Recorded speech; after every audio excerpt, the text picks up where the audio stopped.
行うのですが、本日はなんと今までリクエストも多かったコマリンレジン番外ライブホラー会行いたいと思います。よろしくお願いします。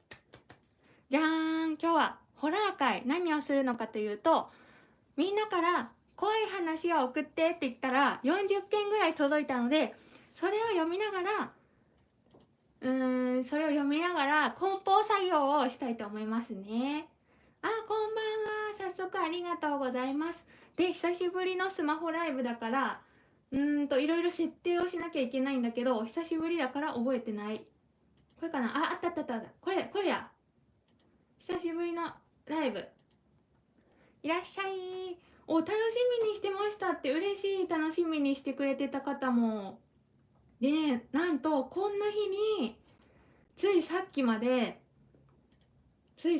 ね、もう私の住んでる兵庫県は大雨雷めっちゃ鳴っとったねん、さっきまで。しかも間違えた。しかも停電とか起きちゃってて、隣の地域でやばいって思ったけど、今静かになったね、なぜか。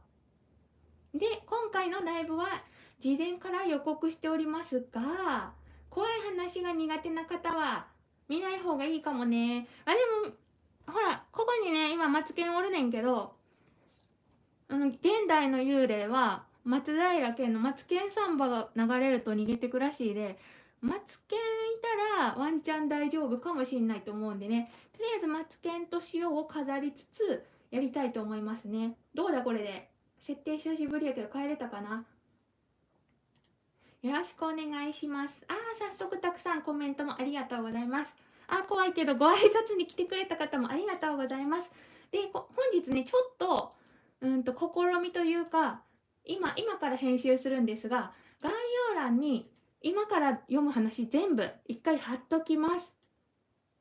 今貼れたと思う。概要欄にアドレス、私のホームページのアドレス貼ってあると思うねんけど、こまりメイドなんとか一コアになっちゃってるけど、一コアって書いてある。ここに今日読む話全部載ってるんで、一回バーってなんとなく読んでみて、雰囲気つかんでやめとこうってなってもいいし、楽しみな方は読まん方がいいねんけど、あと私のやつ何番目に呼ばれるかなって上から読んでいくんで、全部一応概要欄にあるんで、今日読む話全部目を通しときたい人は通しといて、心の準備しといた方がいいかもしんない。先に何話すかなってなんとなく見といて、聞きたい人は見た方がいいし、あと自分の何番目に呼ばれるかなって方は一応順番に呼んでいくんでね、よろしくお願いします。結構たくさん来てくださって嬉しい。こんな時間なのに。怖い苦手だけど様子見ながら参加しますって。でもさ、私の喋り方で喋ってたらあんま怖くないかもしんないね。怖いの苦手だけど、小森さんの声聞きたくて参加しましたって優しい。ねえ、ちゅうことで、このライブはね、私もわかんなくて、1時間で終わるかもしんないし、4時間かかるかもしれないし、わかんないよね。読めない、初めてやる試みだから。とりあえず、まずは、これ見えるんかな。私の手元にも今みんなから送ってもらった話があるんで、こう見せながら一回読むじゃん。一つ読むじゃん、これ。読んで、そしてその後みんなのチャットを見ながら、梱包して、みんなの話終わったら次の読んでって感じにやりたいねんけど、何分で終わるかは謎って感じ。家族みんなで見てますって、ほんまにありがとうございます。この時期やっぱお盆だからさ、すごいテレビ番組とかも怖いやつ多いね。体調不良から復活したって方もよかった。ね、こんばんはって来てくれてありがとうございます。そう、19時だからご飯の方も多いかなって思うねんけど、がっつり聞く感じのやつじゃないかなって思うんで、作業のお供でもない気がするけど、とりあえず聞いてってくださいね。ちゅうことで、まず1つ目からやっていきましょうか。ね。で、さっきちょっと見えたでしょ。一つ目は、待って、画面ロックしなきゃ回っちゃう、これ。一つ目はね、序盤は一コアから始まっていくよ。旦那さんとご飯食べながら見てみますって言ってくれてる。キャー、なんか恥ずかしい。ね、これはまず怖くないかな。まずよくみんなの街にもよくある不思議話から。じゃあ行きます。じゃん。まずはペンネームレリピオさんのお話。ね、よく行くスーパーでブツブツと独り言を言っている人はあるあるかもしれないけど、見た目50代くらいのマダムがなんと野菜と果物に向かってすごく強い口調で怒ってます。怖というかもはや不思議ちゃんレベルです。余談ですが、小綺麗にしていい車に乗ってなんでって感じです。ね、これさ、怖いってよりさ、なぜなぜだよね、どっちかというと。結構いろんな街に、こうやってしゃべりながら入れてこう、いろんな街にあると思うねん。あ、テープいるわ。私もあったねんな。小学校の時に、小学生が歩いてると、後ろから自転車で抜かして、で抜かす時に頭をポンって叩くおじさんがおったねんな。みんな頭叩くおじさんって呼んどって、その人がおる時はみんな頭叩くおじさんいるから公園使うのやめようとか言ってみんなで避けてた。そんな人はおったな。これは怖くないでしょ。まだ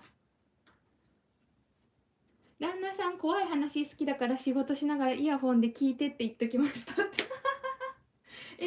今日は結構あれだね、家族で聞いてくれる方が多いね。それはさ、ちょっと街にあれ見つからん、いきなりマステが。街にいる不思議ちゃんとか不思議な人の話は結構出てきそうな気がする。うちの近所にもいます。急にでっかい声を出すおばちゃんね。えそれはさ、なんやろ、怖いっていうよりどうしてそうなったかが気になるよね。何かが起きてそういう性格になってったんだと思うんだけど、それが気になる。あったしろ、どういうやつかなって思う。全然セーフでしょどっちかというと怖いってよりなぜなぜだよね。なんか原因があるだろうなって、も昔からそういうわけじゃないと思うよね。野菜の物価高騰に怒ってるのかな。もしかして、ね、そうだったら気持ちわかるけどさ、なんかそうじゃなさそうだよね。だからいろいろあって、もしかして聞こえてるかもしれないからね、当人には野菜の喋ってることとかが。私らには分からん世界があると思うね。でこんな感じで見て、かわいいメンダコちゃんも、そうそう、怖さを可愛さで中和していくかもしんない。これでもね、高浸透入らんねん。ねっけ、梱包ボックスにこうしとかないと3センチ超えちゃうからね。んで、こんばんはって来てくれてる方もありがとね。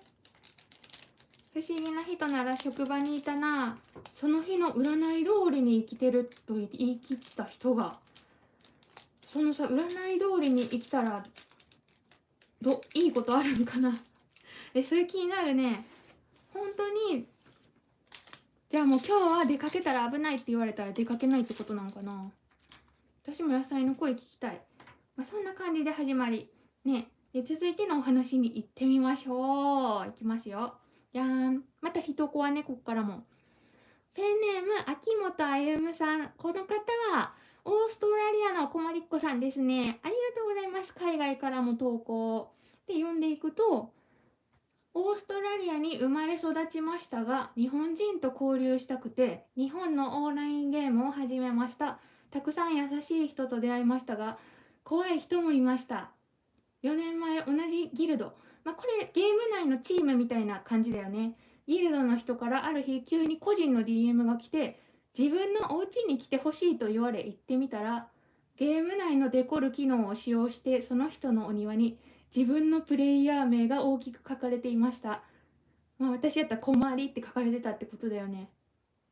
恐怖を感じながら何これって固まってたら追加メッセージが来て、どう嬉しくねえよというので、なんでそんなことするのって聞いたら、だって女の子はそんなことしてもらったら嬉しいでしょと返され、この人やばいと思い、その日は理由をつけてゲームからログアウトしました。でもその日からゲームしながら交流できるアプリに着信いっぱい来るようになりました。ストーカー系の怖いやつだね、これね。しかも朝昼夜深夜、ちょっと待って、ごめん、こっちを流すの忘れた。朝昼夜深夜いろんな時間かかってきます。同じギルドだったので配慮し、最初はブロックせずにやめてってメッセージで訴えていましたが、照れてる可愛いというわけわからん発想になっていました。さらに行動がエスカレートしてゲーム内どこ行っても無言でついてくるようになり、最終的にはギルドの幹部に相談した末、追放してもらいました。今じゃ笑い話できましたが、当時じゃスマホが怖くなってしまい、他の人からの着信音すらトラウマになってしまい、スマホをいつも遠く見えないところを隠してました。だって。これは人コアっていうか、ゲーム内リアルでもいそうだけど、ストーカーの心理ってやつだよね、これ。ちなみに私は結構似たような体験を何個かしてて、ここまでひどくないけど、私ネトゲ廃人だったからさ、10代の頃。しかも姫プレイしてたから結構やばいやつはいたけど、ここまでの人はいなかったな。ね、出会い中だよね。思い込みがキモいね。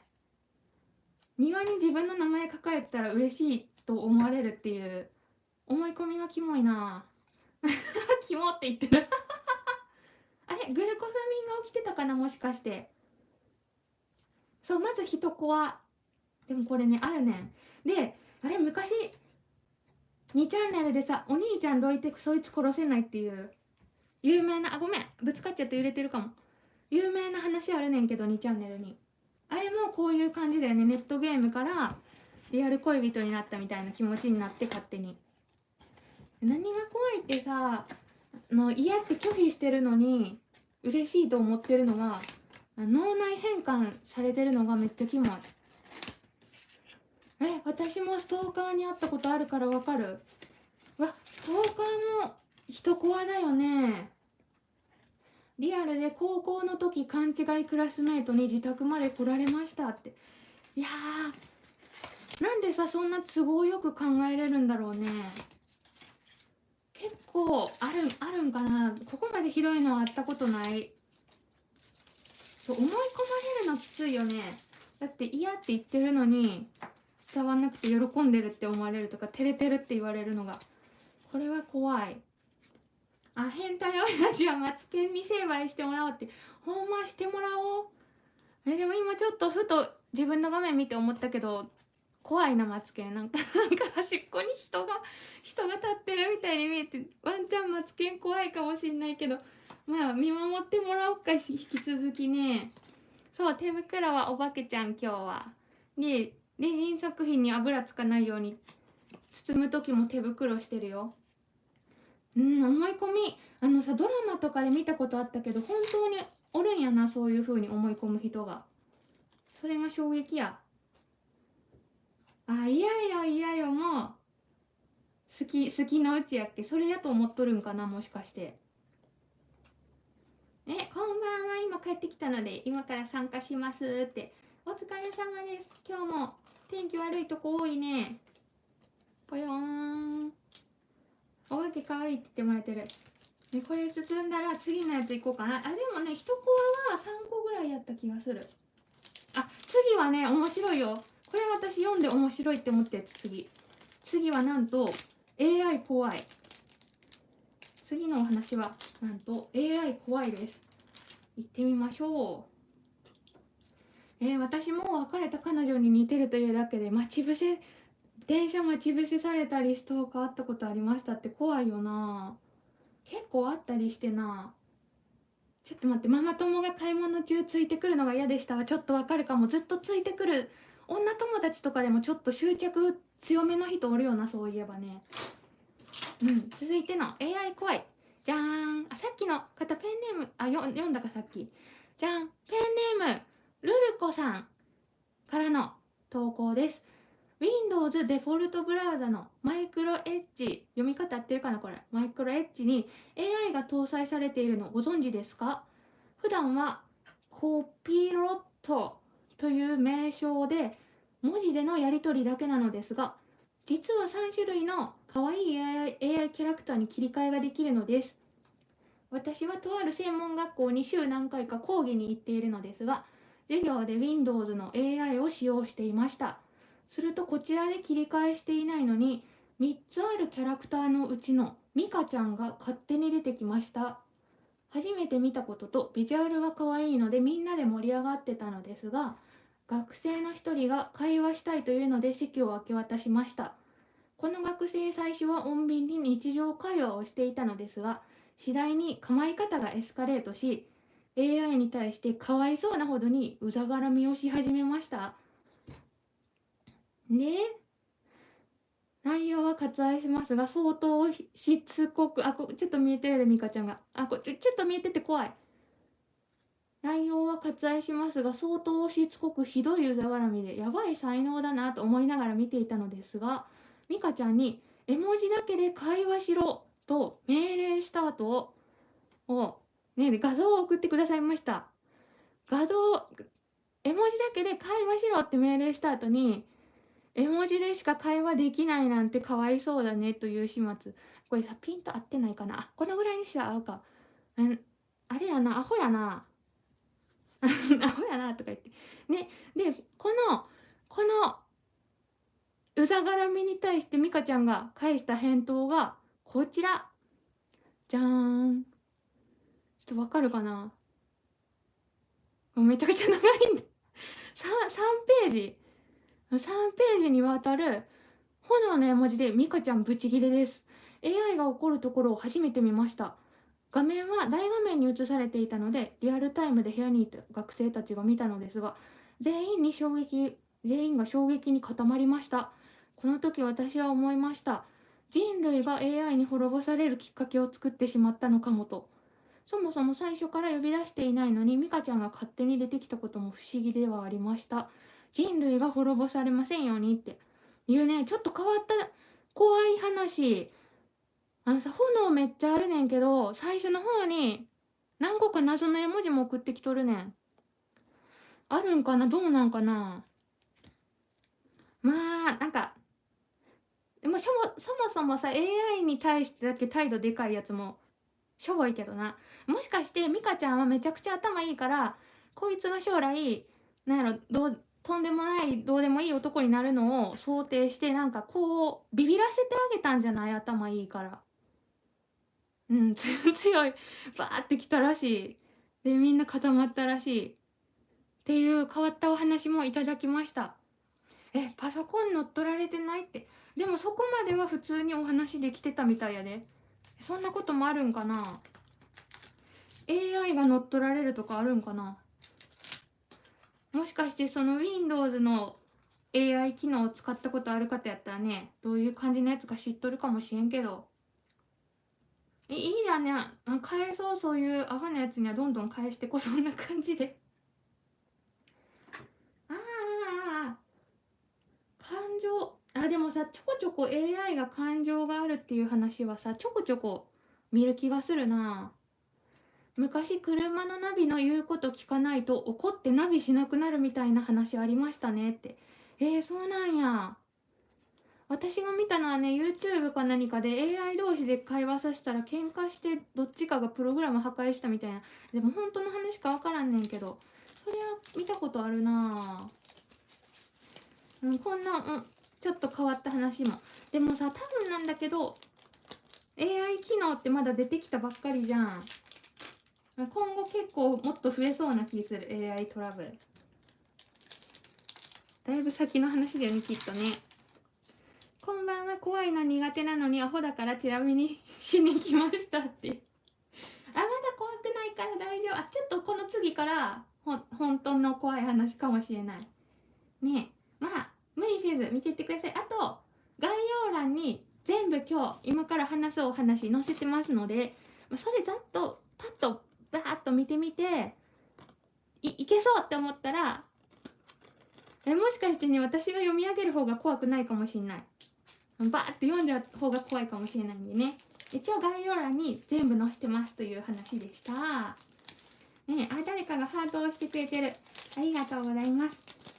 一応ね、序盤なんで、一コアとか謎コアをやってみました。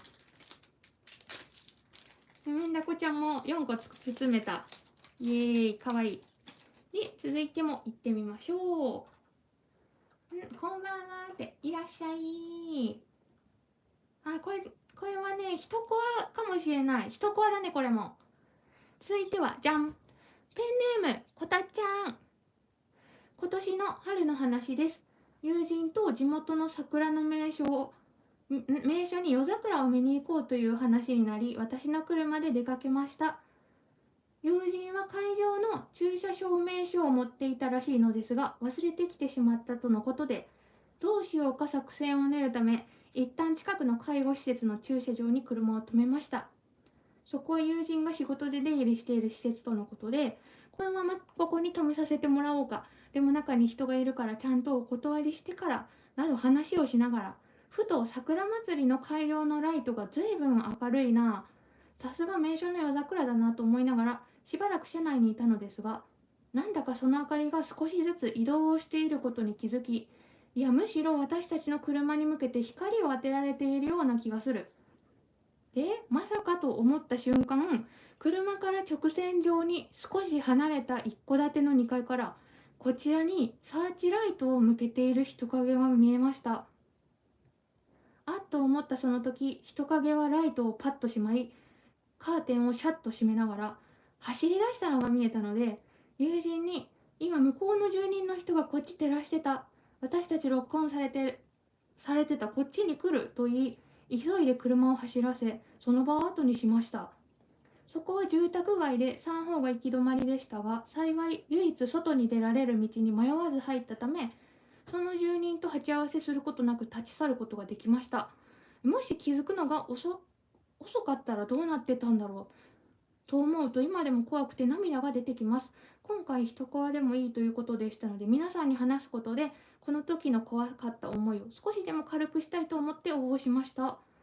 皆様も夜桜を見に行くときはサーチライトにロックオンされてないかくれぐれもご注意くださいませとのことでしたが、サーチライトでロックオンした後に何をしようとしてるんだろうって思うんやけど、わかる方いるかな。サーチライトって結構遠くまで照らせるやつやんな。ちょっと待ってね、固定する用のスマホ用意しよう。昔さ、サーチライトとかもやし、昔はさ結構 BB 弾で狙うとか流行ったよね、私らがちっちゃい頃。ちょっと待って、スマホを立てかけるものを募集中。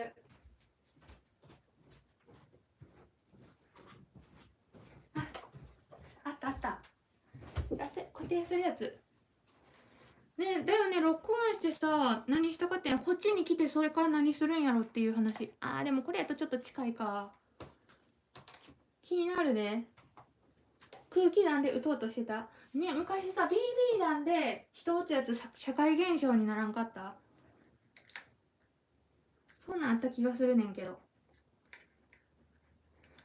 サーチライト持ってることがすごい。サーチライトってなんやろう。ちょっと待ってね、今これを固定できるようにする。こんな感じで。私の手が使えない。こうすると見やすいかな、みんな。この後読んでいくとき。用意した。泥棒が来ないように対策ねえ、なんだろう。どっちかというと謎系かもしれない、私の中で。この大師力列、他何があるかな。これもいっちゃおう。覗き。言うたらサーチライトとか、さっき話した BB 弾とか、双眼鏡で見てるとかさ、パターンありそうだよね、ワンチャン。覗きかな。介護施設に泊めてたから嫌がらせされたって。でもあるかもしんないね。ちょっと病んでる人とかで自分の窓から見えるところに入ってきた人にそういう感じの敵意向ける方とかいるかもしんないじゃん。そういう系かもしんない。でもさ、そのバレた瞬間にパッてこっちに走り出すとこが見えるのめっちゃ怖いよな。でもここで話すことでさ、その苦い思い出が消化できてたら嬉しいって思う。サーチライトっていうのがまず何か分かってないねん、私。この時代だから迷惑行為されないためかなね。しかも今年の春の話ってことは数ヶ月前だよね。結構最近やん。ちゅうことで、じゃん。なんと次からお化けの話が始まりますよ。カップルを覗こうとしてたんかな。そう、でも逃げれてよかったよね。で、なんかさ、本能でこっちに来るって分かったんだろうね。そのバレてからシャッて来ようとしたタイミングとかそういうのでこっちに来るのが分かったんじゃないかなって思う。で、拍手してくれてる。怖い話、こっから本格的なやつ始まるよということで、ちょっと待って、これが固定したい。これ固定したら始めますね。初めて買ったサーチライトを試してみたかったとかね、自慢したかったんじゃない、もしかしてとか言って、怖くなくなっちゃう。なんか、ごめん、ほこりめっちゃついてる、ダメだこれ。自慢したかったんじゃないとか言って。ということで、続いても読んでいきましょう。待って、スマホがいまいち固定されなくて変になっちゃった。このね、怖い話、今みんなに見せてるスマホめちゃくちゃ古いやつやねんけど、今見せたやつだけで充電 6% 減った。めっちゃ怖い。はい、続いてはこちら、じゃじゃーん。お化けの怖い話編始まります。ここからね。邪魔やわ。まず、ダストバニーさんのご応募です。ありがとうございます。祖母の体験談なのですが、角度おかしいな。住んでた路地で仲良くしていた中国人の一家の方がいたのですが、母国に帰られるとのことで、お土産にと中国のお札的なものをいただいたそうです。これを玄関に飾ると良いことがたくさんあるよと言われて、玄関に飾ってみたそうです。その時にお札を飾る向きまで教えてもらっておらず、札に書かれている福の字が読める方向に飾っていたそうですが、本来は上下が逆で福の字が反対向きになるように飾るものだそうです。すると飾った日の夜から毎晩のように夜中に多いと言いながら玄関を叩く音が、最初は気のせいだと思っていたけれど、あまりに毎日続くので、ごめん、動かしてなかった。一度玄関も開けてみたけど誰もいない。本当に毎日叩かれてあまりにうるさいので、このお札のせいかなと思ってお札を外したら、ピタリと夜の訪問が止まったそうです。祖母も母も霊感強いタイプで引き寄せてしまったのか、もしくは福の字を逆さまにしないことで悪いものを引き寄せてしまったのか、ね、という実体験でした。怖いしさ、そんなお札あるんかな。ほんまにあるんやろうな。実際にあった話やでこれ。服を反対にしなきゃいかん。罠じゃんね、そんなの。毎晩来てた人は誰なんだろうね。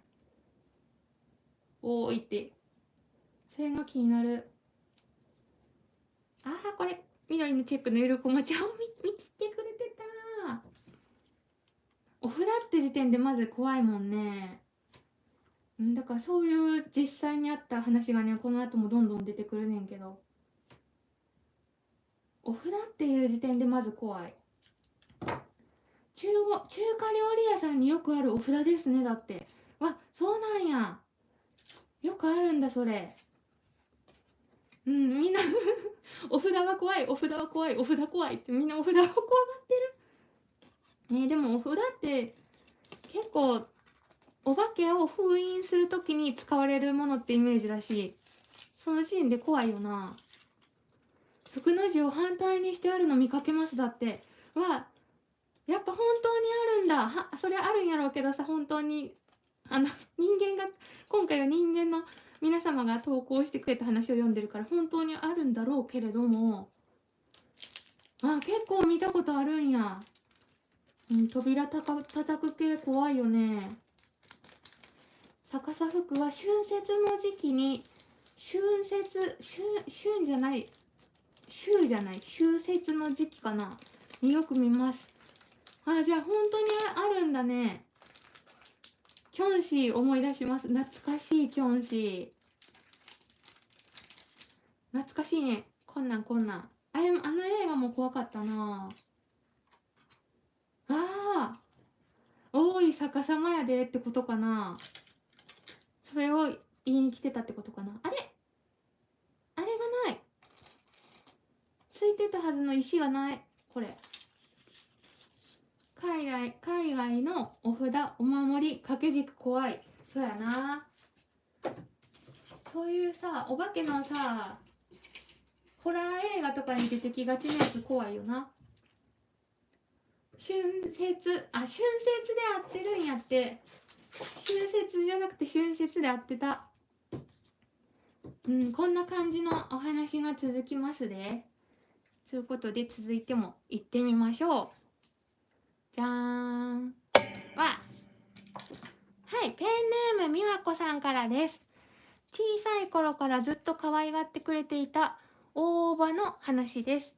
その大伯母が亡くなって半年くらいに夢に大伯母が登場ってなテンション高登場。ここまではよくある話。夢の中で大伯母がお布団なくて寒いのよと言ってくるのです。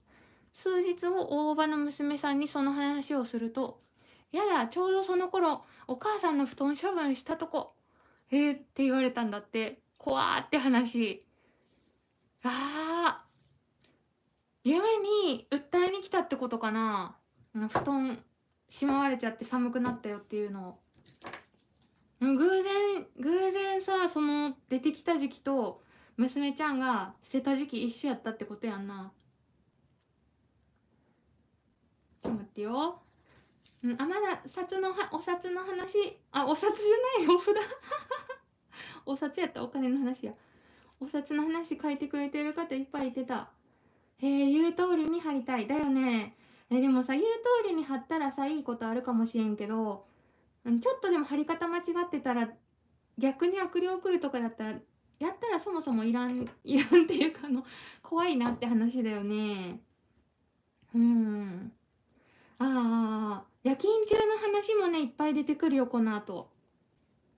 結構以前からこまみっこさん結構看護師さんとかね看護婦さん多いねんけど、やっぱそういうとこは出るみたいな話以前からしとったねんけど、この後に出てくるよね。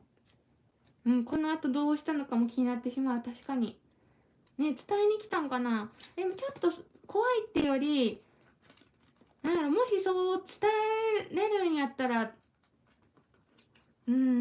いかもしんないよね。ほら例えばさ私が死んじゃうとするじゃん。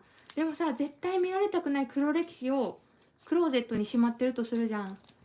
そしたら夢の中に伝えに行けるじゃん。ちょっとクローゼットの中の箱のやつ絶対捨てといて、もう誰にも見せずに捨てといてって言いに行きたいかもしんないじゃん。その手段があるかもしれんって思うとちょっといい話かもしんない。逆にお札の話ならウェルカムって言ってる。もしかして死後の世界ってあるんかなって思うねんけど、まだ私お化けも見たことないからねいまいち実感っていうかないねんけど、あったらあったで救われることもあるよなって思うねん。私も亡くなった父が夢に怖い顔で出てくるとお母さんが怪我してることが多いです。わあそっか。実は私のお母さんも困り父亡くなってるねんけど、私が4歳の時に交通事故で死んじゃってるねんけど、結構頻繁に父が夢に出るらしくて、そういう時絶対なんかあったらしい今まで。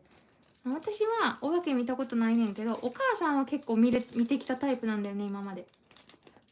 そんな話は聞いたことある。電波悪いかな。もしかしてお盆のせいで電波悪いか、単純に配信が多いかもしんない。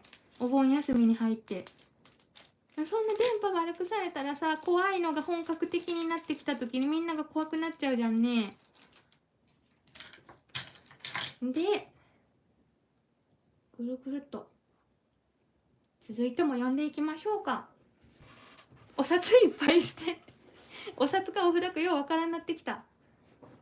ほら噂をしたら私の母来てるじゃんね。よく出てるよねお盆に。私の父お母さん来たそうやねん。で続いても読んでみましょうか。じゃん。続いてはペンネームホワイトルルさんです。友達は霊感が強いというよりそういう仕事をした方がいいと言われている人。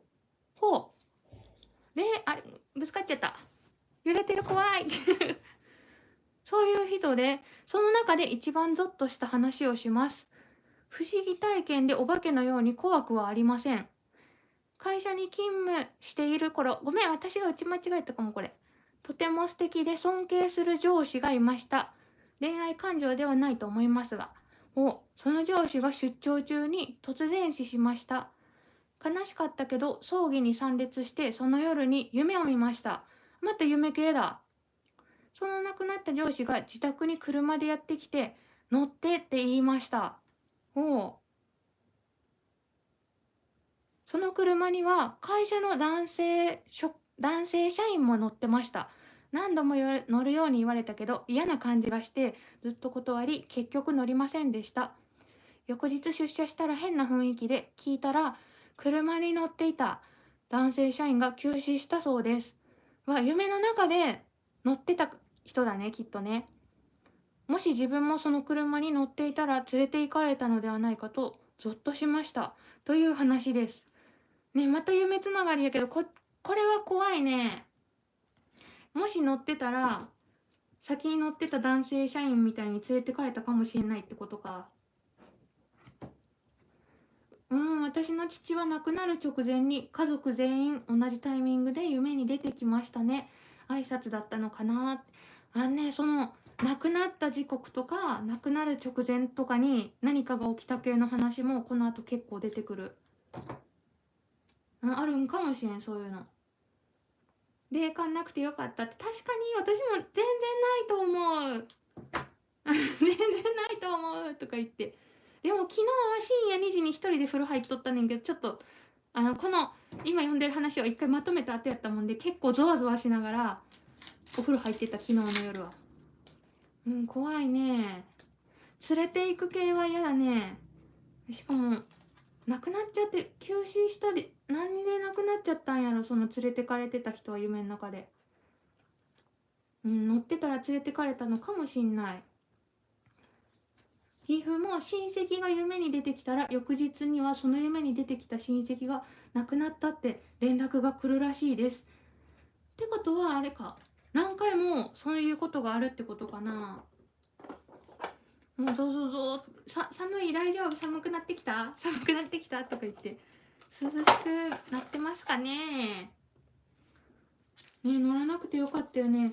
多分そのさ、会社に着いてで夢に出てた男性社員さんが亡くなったって聞いた時にめっちゃゾッとしたやろうな。やばい、名古屋愛知オフのやつと分けるの忘れてた。こっちが愛知オフ。私は全く霊感ないのですが、旦那さんがちょっと霊感あるので見たことあるらしい。ね、そっかー。なんかきっとあるよね。で、私ね、この怖い話今回送ってきてもらって思ったんが、ない人の方が怖くないよね、多分実感がないから。やっぱり見たことある方の方が怖く感じるんじゃないかなって思うね。で、私はないもんで、まだそこまで一人でおしっこ漏れちゃうとか、トイレ行くの怖いとかならんねんけど、多分見たことある方の方がそういうのはね、怖いんじゃないかなって思うねん。私も連れて行かれそうになったことがありましたって言ってくれてる方いるね。気になる。ちょっと怖くなってきたから部屋中の明かり全部つけましたって。さっき投稿してくれたオーストラリアのこまりっこさんが、オーストラリア何時やろ。ありがとね。全部つけといてね、怖い方は。私は見えはしないけど絶対に何か色を感じるので行きたくない場所が多くて困ります。それ系の話もいっぱい来てる。この後。私も夜中2時頃によくお風呂に入るけど鏡を見ないようにしてますって。そうそう、昨日私鏡を見そうになってはそらしてた。昨日夜中入ってる時。私は霊感ないですよって。ない派の方も結構いる。夜中に鏡は見ないようにしてるって。ちょっとわかるかも。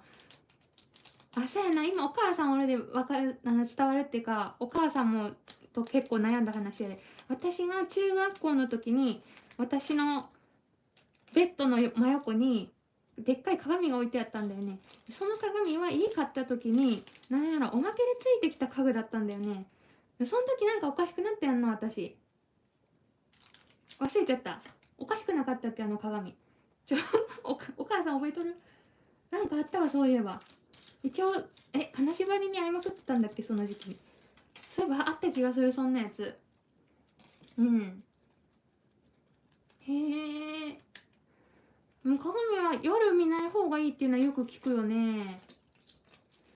寒くなるはずなのにミートテックのせいで暑いって。ああ、そっか、これもそういうことか。怖い話か。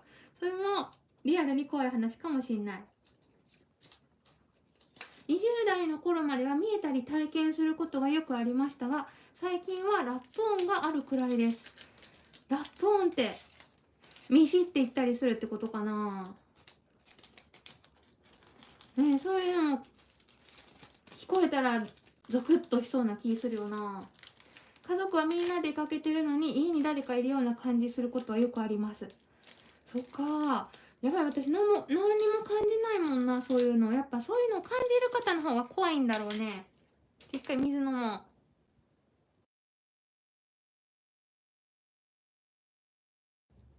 間違えて押しかけた。そうそう、鏡は鏡でも三面鏡の方がなんやろ、あの世につながってるとか言わへん？三面鏡とか合わせ鏡とか。鏡は寝姿が映らない方がいいと聞いたことあります。だよね。多分そのせいか分からんねんけど、その鏡が私のベッドの真横にあって、夜中中自分が映っとる状態やってんけど、その時期に私がすごい不調になっちゃって、で鏡取ったよね、確か。あ、そうそう、占いの人に言われて捨てたんだ、確か全部。そういえばあったな、そんなことも。一応それっぽい体験してた、私も。鏡怖くなっちゃうね。で、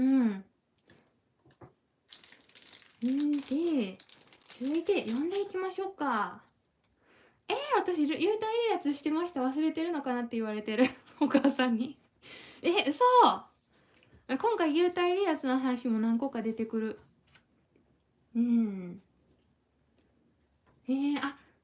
怪談話書いてくれてる方もいた。先日怪談ライブの帰りに前を歩いてた女の人が赤信号なのに渡り、途中で慌ててこちらに戻ってきましたって。危ない。娘が危なかったと尋ねると、前から友達にこっちに呼ばれたので渡ったと。前には誰もいないのに言ってたんだって。いや、その人には見えてて渡って赤信号を渡りかけたってことか。ちょこちょこあるっぽいね、そういうのね。合わせ鏡はダメ。私は夢におじいちゃんが出てきて火事になるぞと言われ、ハッとし起きたらお湯を沸かしている最中に寝てしまっていて、鍋が空だきになってました、教えてくれたようですって。すごい優しい。それは助かったよね。そんなパターンもあるんや。危ない時に知らせてくれるっていうパターンも。そう、今回の怪談は10日間ぐらいYouTube ライブで募集してたよね。でフォームを作っておりました。でも夏休みだから忙しい方も多かったかもしれないな。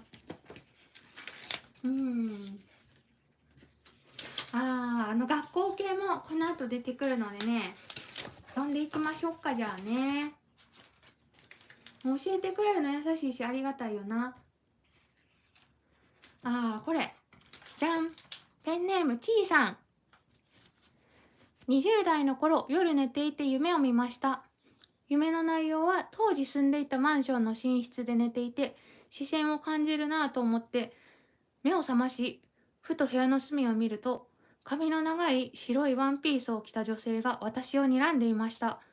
怖いと思った瞬間、目が覚めて夢かと安心し、部屋の隅を確認したら夢の中の女性が立っていて、夢と同じように睨んでいました。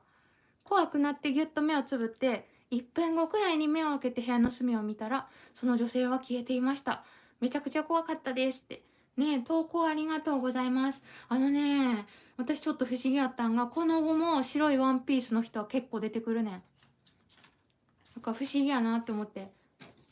なんでかな、やっぱり日本人って亡くなった時白装束とか着てるからさ、そういうのが関係あるんかなって思うんやけど、白いワンピースの人は今後も出てくる。不思議。やばくなってきたので離脱しますって。ちょっともう怖い人は逃げて。私もなんで白いワンピースなんだろうって気になるねん。やっぱ先入観でそれが見えるとこあるんかなって思っちゃうねん。科学的に考える人間やで。みんな結構似たような、幽霊の見た目ってさ似てるじゃん。結構スキンヘッドの幽霊とかおらんのかなって思って。アフロとかみんな似てる感じやなって思うねん。虫の知らせってありますか？私はおばあちゃんが亡くなるとき家鳴りがドンとなりましたって。でもさっきからチャット欄とかでさ、人がやっぱり亡くなった瞬間とか亡くなった前後に何か現象が起きたっていう方多いよね。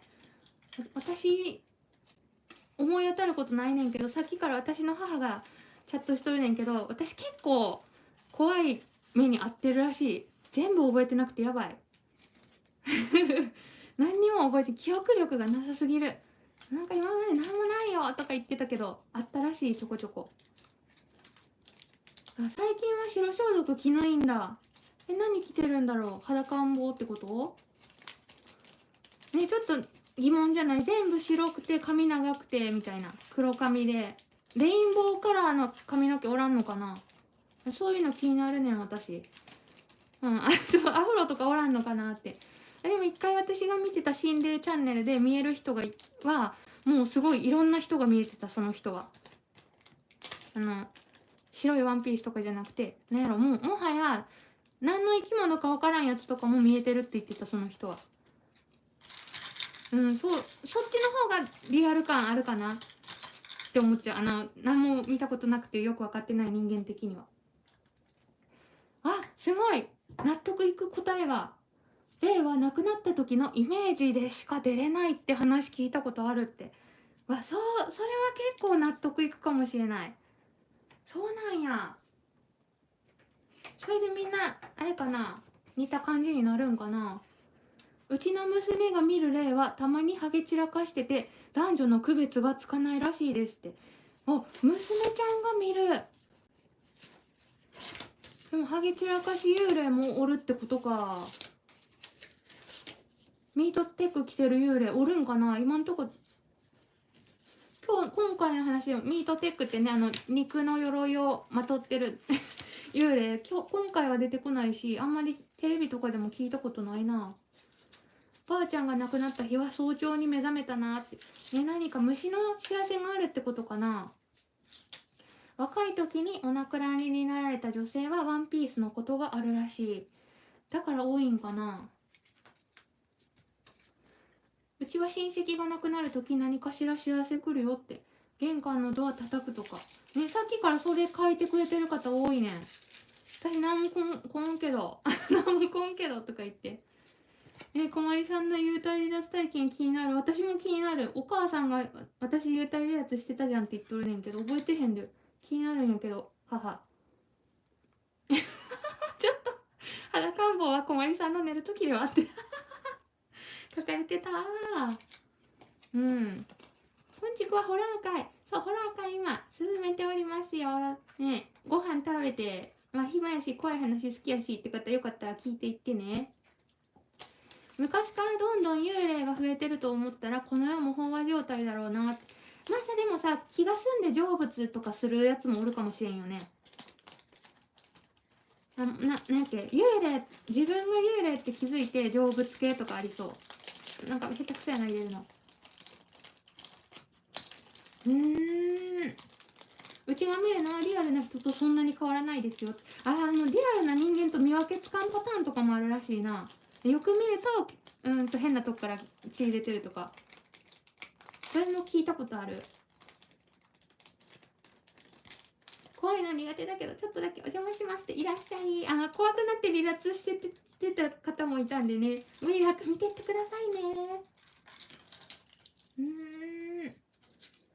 だよね。やっぱりはっきり見える人は本当に生きてる人と変わらない感じで見えるらしいですよ。でも今おるねんな、チャット欄にね、そういう方がね。んで、続いても読んでいきましょうか。ブツブツあれかな、入り直したら治るかもしれん。もしかしてお盆で配信が多いとか、それ系かもしんない。入り直してみてね。大丈夫かな。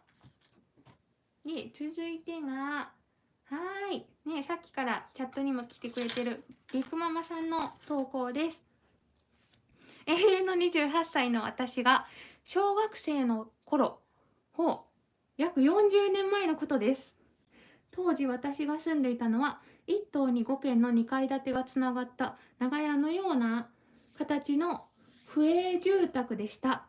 私は一番奥の2階建てに住んでいたのですが、一番手前の家に住んでいたご主人が自丸されてしまいました。少し前に奥様の不倫の末離婚され、ご主人がお子さんを引き取って住んでおられましたので、離婚が原因だったのかもしれません。発見されたのは小学生の長男くんで、それも含め住人たちにはショッキングな出来事でした。当時まだ自宅で葬儀をするのが当たり前の時代だったので、親族や周りの住民も葬儀のお手伝いをすることになりました。そしてご遺体の枕元にお供えする枕膳も住民が用意することになったのですが、ちょうどその時に我が家のご飯が炊きたてほやほやだったことから、母が炊きたてじゃないとダメだから我が家が用意するねと我が家のご飯を差し上げました。この前ワークショップに来てくれたお母さんだ。無事に葬儀も終わり、数日経った頃から不思議な出来事が起こり始めました。なぜなのか、我が家のご飯がお茶碗一杯分ほど減っているのです。最初は母も勘違いだと思っていたのですが、しゃもじも入れてない炊きたてのご飯まで減っているという謎現象が起こっていることが判明しました。当時私もご飯食べてないよねと聞かれたことを覚えています。その現象は数年後、我が家が他市に引っ越してからも続いていました。後ほど分かったのですが、枕膳は枕膳用だけご飯を炊く、もしくは残ったご飯は家族がいただくことが正しいらしく、母の炊きたてご飯は抜けのある知識だったようです。今ではご飯が減ることはありませんが、あの時はおじいちゃんがご飯を食べに来ていたのかなと思っています。ね、少し不思議で悲しいお話として我が家では今でも思い出になっています。私枕膳というものも知らんかってんけどね、貴重な体験談をありがとうございます。ご飯が減る、お供えしてあるものが減る系は聞いたことあるけど、炊きたてを開けて減ってるのは明らかおかしいよね、それはね。みんなプツプツ音に苦しんでる。ちょっと待って、もしかしてこれ充電のせいかもしれない。一回抜いてみようか。私のライブね、スマホライブたまにアーカイブで聞いててもプツプツする時あるんだよね。永遠の28歳の40年前のお話でした。今さ、充電抜いてみたねんけど、プツプツ消えるかな。そのさ、物理的なやつはさすがに科学的に証明しようがないから、やっぱおかしいよね。ブツブツなくなった。もしかしてあれじゃないの、充電器のせいかもしれない。私が見たのはスーツを着てるおっちゃんでした。介護施設のお風呂の奥にずっといて、掃除を一人でしてるとうろうろと歩いていました。何かするわけではなかったので、こんにちはって挨拶してました。もうあれか、日頃から見える方からしたら日常茶飯事って感じなんかな。いや、日常茶飯事じゃない、日常茶飯事でしょってことかな。普通におるんや。ブツブツ治ったっぽい。よかった。充電器のせいだ。そういうことか。じゃあ充電が切れる前にこの配信を終われるように頑張らなきゃいけない。私の部屋は霊道でたまに幽霊見かけます。霊道ってさ、お化けの通り道やんな。その辺もちょっと気になる。鬼門とか霊道とか。それがさ、通ってる家やとちょっと事故がしやすいとか本で見たことあるねんけど、ねえ、実際どうなんやろう。私の部屋が霊道って言ってくれてる方は。たまに幽霊見かけますってなんか全然平気そうにチャットしてくれてる。もしかしてしょっちゅう見えてる方にとってもう見えてるのは当たり前の日常なのかな、これは。お母さん泣いてる。そう、日常茶飯事です。またプツプツしだしたらしい。もう私のスマホが悪いかもしれん。でもこのプツプツ音はね、他のスマホ界でもなるねん。最近鬼門に森塩しました？なんでしたんだろう。すると何かを予防できるんかな。あれ、我が家もなんか森塩してたよな、昔。ちょっと私の昔の話を忘れすぎている。虫の知らせで田舎のひいばあちゃんが亡くなるとき、マンションの玄関先にオニヤンマが止まっていました。そのオニヤンマをベランダの苗木に放したのですが、なかなか飛んでいかなかったです。でもね、怪しい虫の話は他のテレビ YouTube やったかどっかで見たことある。絶対この虫意志あるやろみたいな感じのが誰かが亡くなった後に現れるみたいなね、聞いたことあるで、それ類かもしんないね。プツプツなってる人となってない人がいて申し訳ない。どうしたら治るやろうな。で、先週私の部屋とリビングの間に肌色の足を見ました。もちろん母親はお風呂中でリビングには誰もいません。いや、足だけとか。それもしさ、足があるって思うやん。そっから上を見ていくと見えちゃうんかな、全身が。その後が気になる。子供の頃車に乗った時にいるなと思うことはあったんですけど、母の方が霊感が強く、何もしないやつだからほっといていいよってよく言われてましたって。すごい。もうあれか、悪意があるとかないとかそのあたりも分かるってことか、それやったら。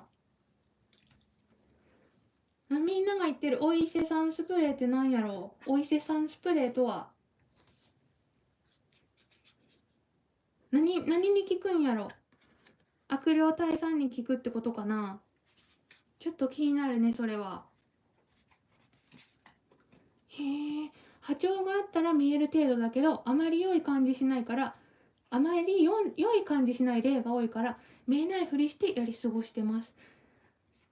たまに聞くねんけど、見える人から、見えてることバレると疲れるっていうか執着されるみたいなの聞くけど、それほんまなんかな。足だけ足だけ。皆さんこんばんはって、今来てくれてる方もありがとう。プツプツ大丈夫かな。足だけ逆に怖いよな。チラ見せチラ見せとか言って、チラ見せ怖いよな。私が好きで見てる YouTuber さんの YouTube 配信者さんの動画見てると、幽霊ってそんな怖いものじゃないのかなって思うけど、他の心霊 YouTuber さんの動画見るとやっぱり怖いってなります。怖くないかもってなるチャンネルは何をしてるのかが気になるね。スプレー気になる。お清めスプレーってのがあるんや。これのスプレーバージョンってことかな。ちなみにこの塩は私人対策で置いてたねんけど、ホビーショーで。やめとこっかへえ、助けてくれると思われるって聞いたことある。なるほどね。この塩がスプレーに入ってるってことか、こういう塩が。で、お伊勢さんの塩だからすごいよく効くってことだね。そう、チラ見せに弱いねん、人は。ということでね、いろいろ参加してくれてる方も、誰かもハートを押してくれてる方もありがとう。もし怖い、この後トイレ行けないかもって思う方は、配信閉じて昼に見るとか、空のペットボトル持ってくるとかね、しといてくださいね。ということで続いてのお話に行きましょう。お伊勢さんっていうサイトで売ってるんやって。じゃん。続いてはリリミミさんの投稿です。30年近く前、大好きな祖父がこの先長くないと宣告されました。入院先の病院は当時の私の職場から比較的近いところ。一度仕事上がりにお見舞いに行きましたが、祖父はすでに私のことがわからない状態になっていました。その2ヶ月前の正月に顔を出した時はまたおいでと言ってもらえてました。忘れもしない入院後1月も経たない3月20日、父を含めた父の兄弟で集まり、その時が来たらどうするかの話し合いをするため出かけていきました。しばらくして祖母の入院する病院からご家族の皆様早く病院へ来られてくださいとの電話が来ましたが、父方の親族に私と母は来なくていいと言われたため自宅待機していました。ですが22時30分に私は不思議な気配を感じ、いても立ってもおられず、母と一緒に車を運転して祖父の病院へ。残念ながら祖父の死に目に遭うことはかなわず、そこで看護師さんが発した言葉に私は驚愕しました。なぜなら祖父の死亡時刻が22時30分だったのです。虫の知らせだったのでしょうか、それとも唯一可愛がってくれた祖父が最後に挨拶にしてくれたのでしょうかね。え、それは今も分かりません。後にも先にもこのような経験はこの一度きりでした。まあこれはさっきから出てきてる、なんやろうな、人が亡くなる瞬間とか前後に何かの知らせが来る系だよね。虫が来たって書いてくれてる方もいたしね。それ系のお話ですね。空のペットボトルを用意しといてもらってね、近鉄四日市百貨店でもお清めスプレーかな、売ってましたよって。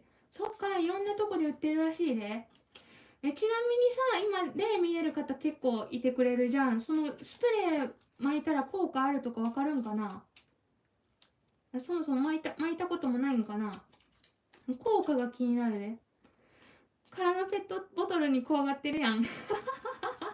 それ怖い話しちゃうねん別に。これ裏向きにつけちゃってる。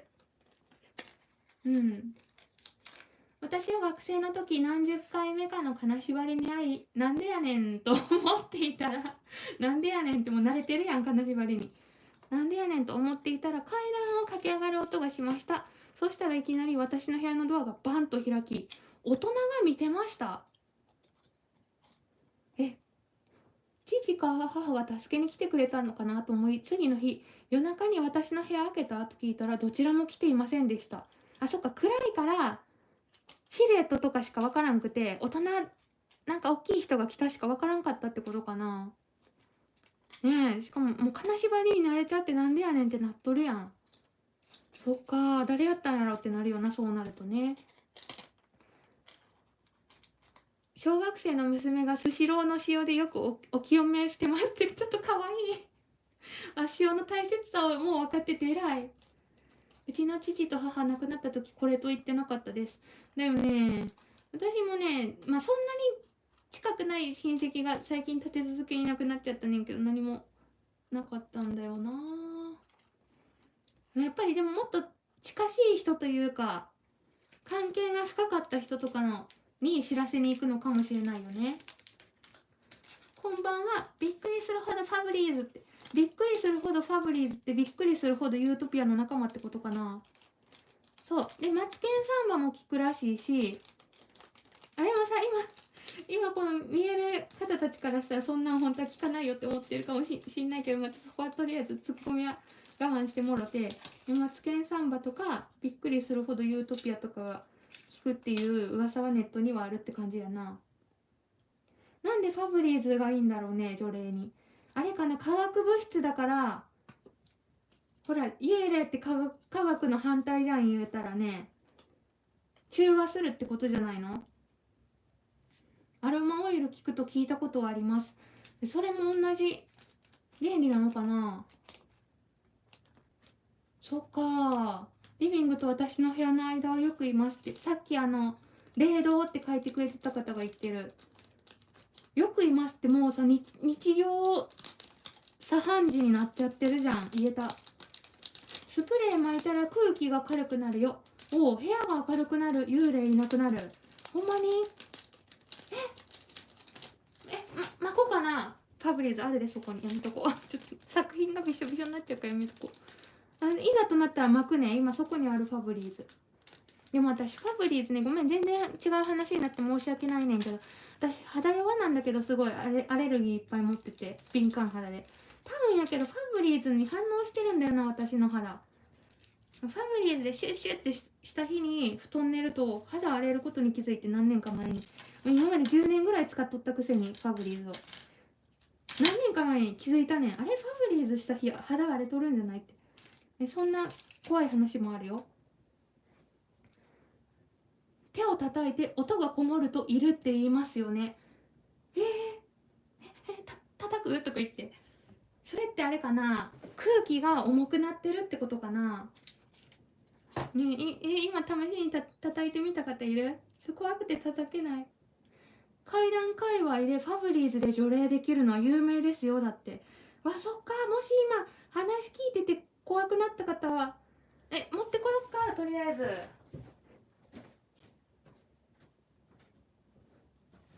ごめん、リセッシュでもいいかな。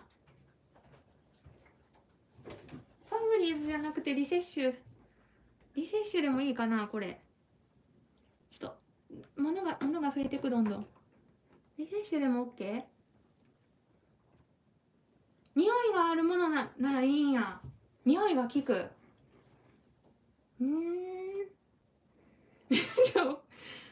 お母さんが変なこと言ってる。何年か前のお盆に亡くなった旦那さんが会いに来てくれました。キャーって言ってるね。その時なんか LINE してきたやんな、喜んで喜んでる。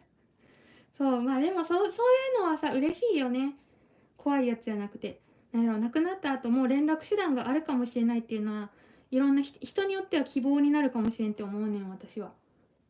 多分嬉しいキャラだよね、これ。飼ってた犬は会いに来てくれたのに、両親来ねえって言ってる。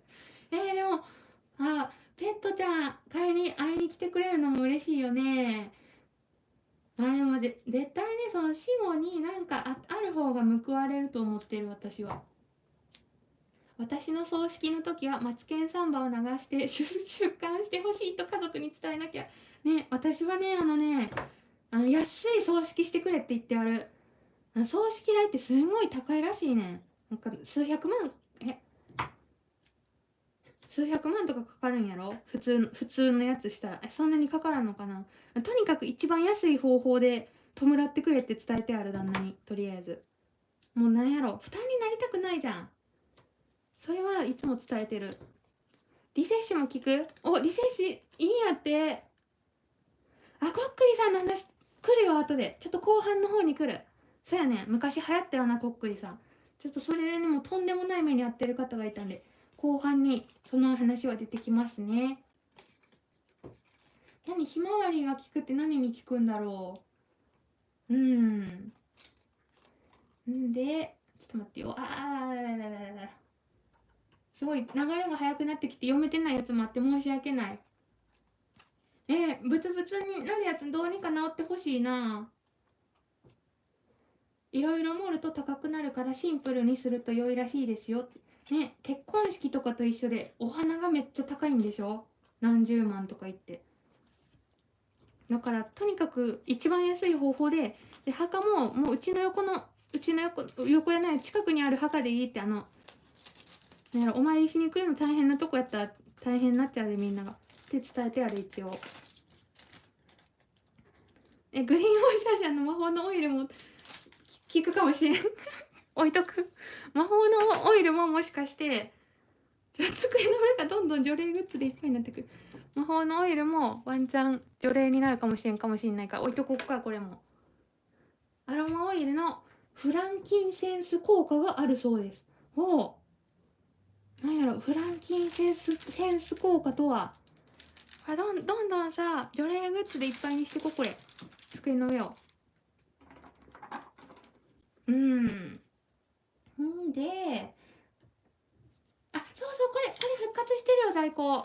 一応レジンチャンネルだからそういう話もしとくと、在庫が復活してたね。復飼い主が亡くなってしばらくしてから遊びに来ました。ごめん、飼い主が亡くなってじゃない、ごめん、飼い猫が亡くなってだった。勝手に亡くならせてしまった。飼い猫が亡くなってしばらくしてから遊びに来ましたって。嬉しいね、それは。寝てたらお腹の上走り回ってました。だって。それは嬉しいよね。なんか会いたい人が来てくれるのは嬉しいと思う。で、続いても読んでいきましょうか。じゃん。続いての投稿はペンネームおやらさんの投稿です。これは私が24歳の春に体験した不思議な話です。職場の駐車場に着き、車から降りようと運転席のドアを開けた時、はらりと赤いものが目の端を舞いました。私これまで読んでないわ。貼り付けるだけして。なんだろう、そちらへ目を向けると、それは私が年始に買った家内安全のお守りでした。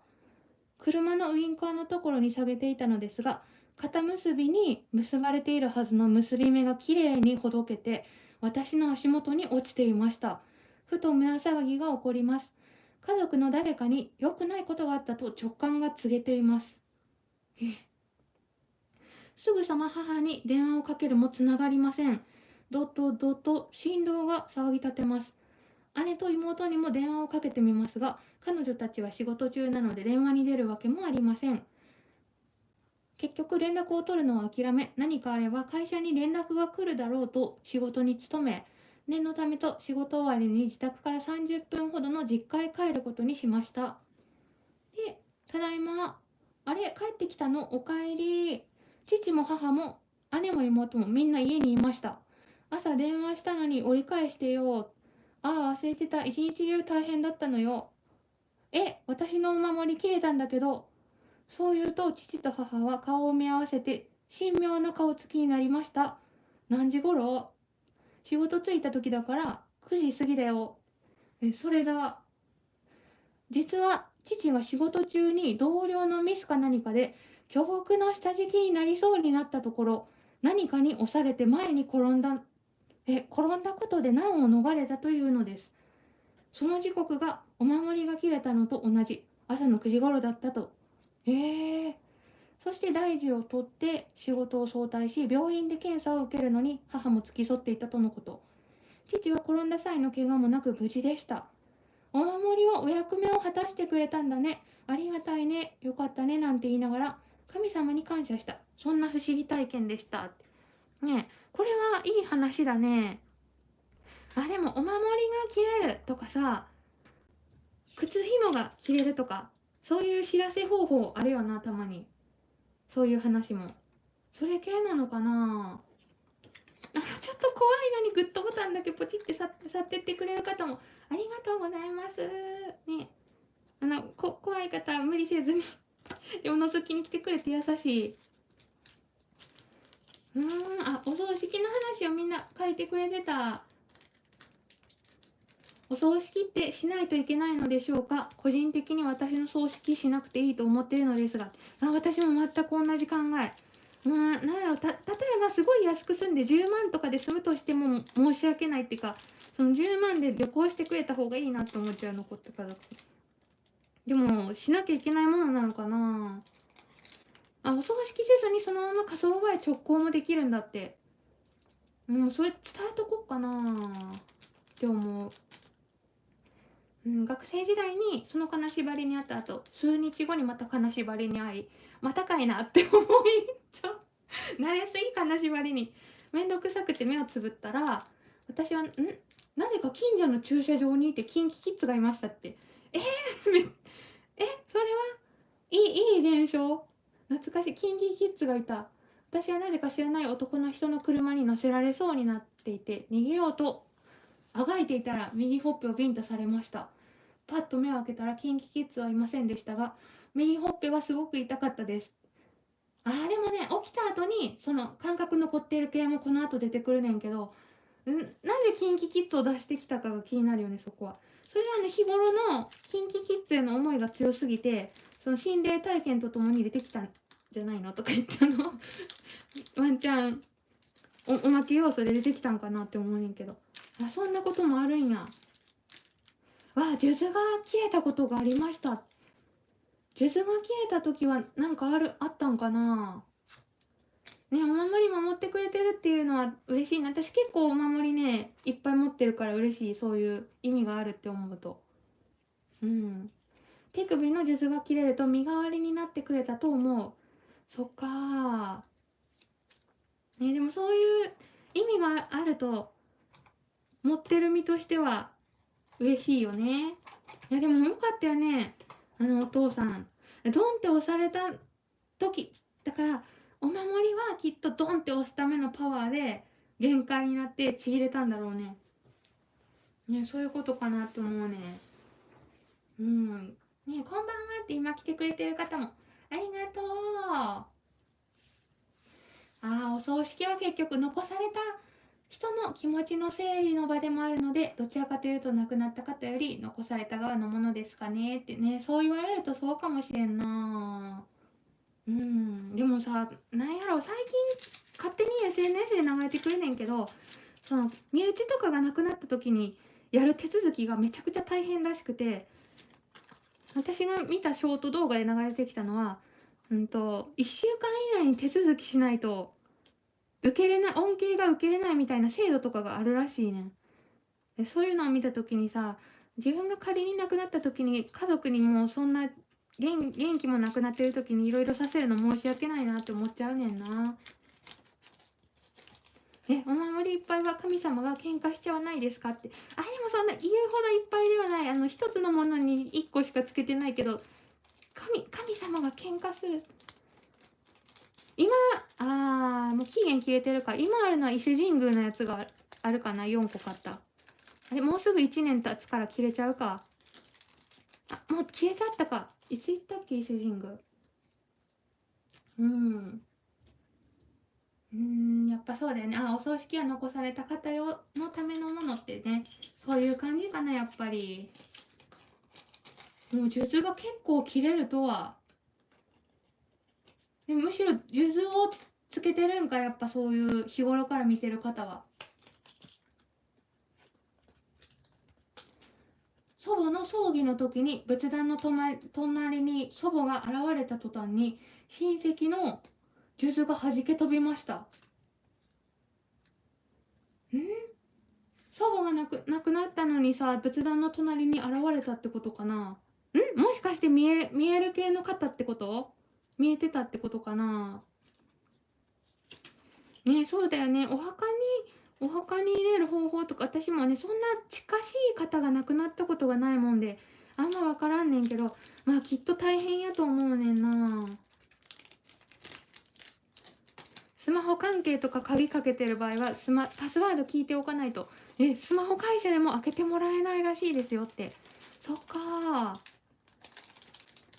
ー。じゃあもう永遠に開かずのスマホになっちゃうってこと？手続き等いろいろ本当に大変ですってね。きっとそういうことがあった方は知ってるんやろうなって思うねん。で今ね、いろいろ話してるうちにちょっと包めてる気がする。全部包めてるかもしれない。でもこっちは愛知一宮オフの景品だからまだこっから包むわけ。前は怖い話苦手だったんですが、ある霊媒師さんの動画を見てから怖い話大丈夫になったみたいですって。大丈夫になった？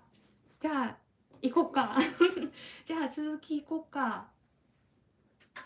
手続きのこと書いてくれてる方がいる。気になるでまた後で読ませてもらおうね。やっぱ大変だよね。よし、ということで続いての投稿はこちら。じゃじゃーん。ペンネームつくよみなるさん。優しい。私が漢字読めないの知っててさ、振ってくれてるでしょ。これ優しい。3年前の冬、結構最近やん。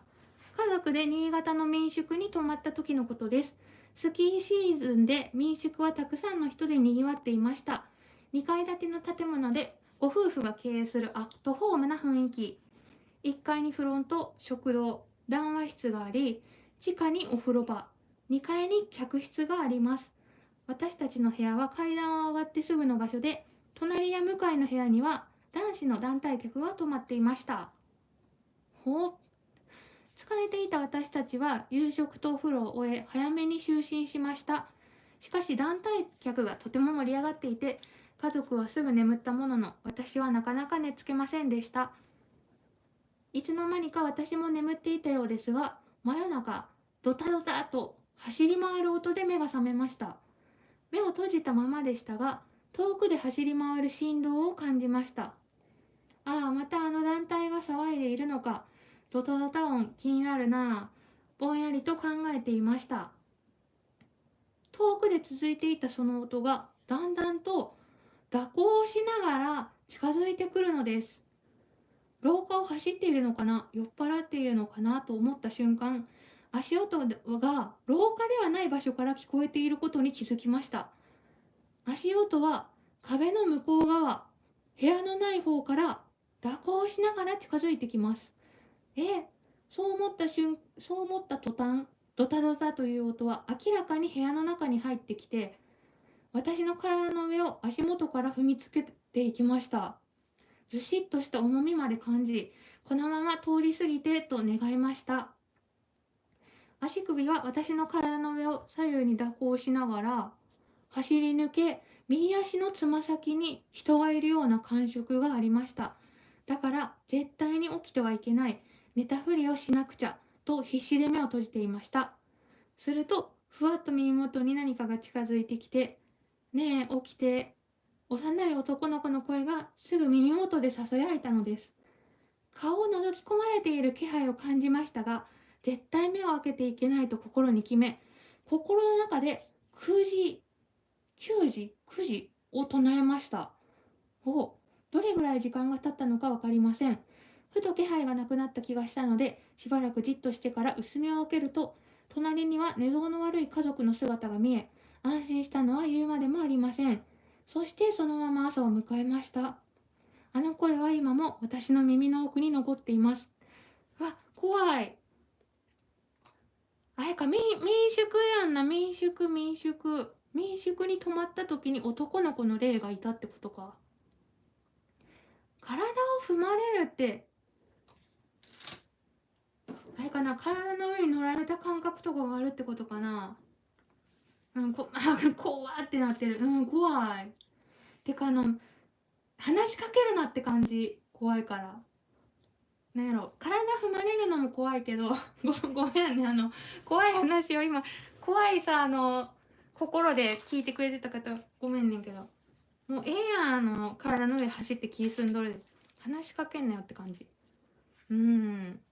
まあでも民宿とかちょっとそういうさ、昔からあるようなとこって怪しいよね。出そうな感じするとこあるよな、たまに。そう、旅行先ってのが嫌な感じで、しかも最初は隣の部屋は団体客で、その反対側の、端っこの部屋やったで、外やんな。外の場所から音がしてたんだね、最初。ねえ、起きてって言ってきてさ、起きたらさ、何されたんだろう。座敷わらしかな。気になるよね。もしかして他の方もそこに泊まった時に同じ目に遭ってる方いるかもしんないね。私も寝てると踏まれる時あるって。いい迷惑だよ。なんで踏むんだろうね。こんばんはって。やっとりやたいと思ったら超怖い話だった。そう、今日はね、怖い話会を行っておりますのでね、怖って思ったら去ってくださいね。そっとじしてくださいね。でも今日はチャット欄に日頃から見られてる方がたくさんいてね、チャットに書いてくださってるから全部多分拾えてないと思うから、気になる方はそれも読んでみてね。確かに座敷わらしってが出る民宿とかの話も聞いたことあるな。どっちにしよう、これ。こっちかな。寝ようかなってベッドに入ったら目の前に顔が浮かんでて、静かに離れてタバコを吸いに部屋を出ましたって。もう見慣れてるやん、日頃からちょっと顔浮いてるのにタバコ吸い行ってるやん、見慣れすぎて。そっかーね。でもさ、座敷わらしやったらさ、人の座敷わらしって人のことを踏んだりする？あ、でも座敷わらしのかかと落とし顔面に来たりするって書いてる方もいるから、結構そういういたずらっぽいことするってことかな。座敷わらしがいるお家はなんやろ、栄えるとかああいうのって本当なんかな。気になるね、そのあたりも。座敷わらし見たことある方はさ、やっぱなんやろ、昔の着物とか着てるちっちゃい子なんかな。なんちゅうの、テレビとかで見るようなあのまんまの姿なんかな。それこそ気になるよね。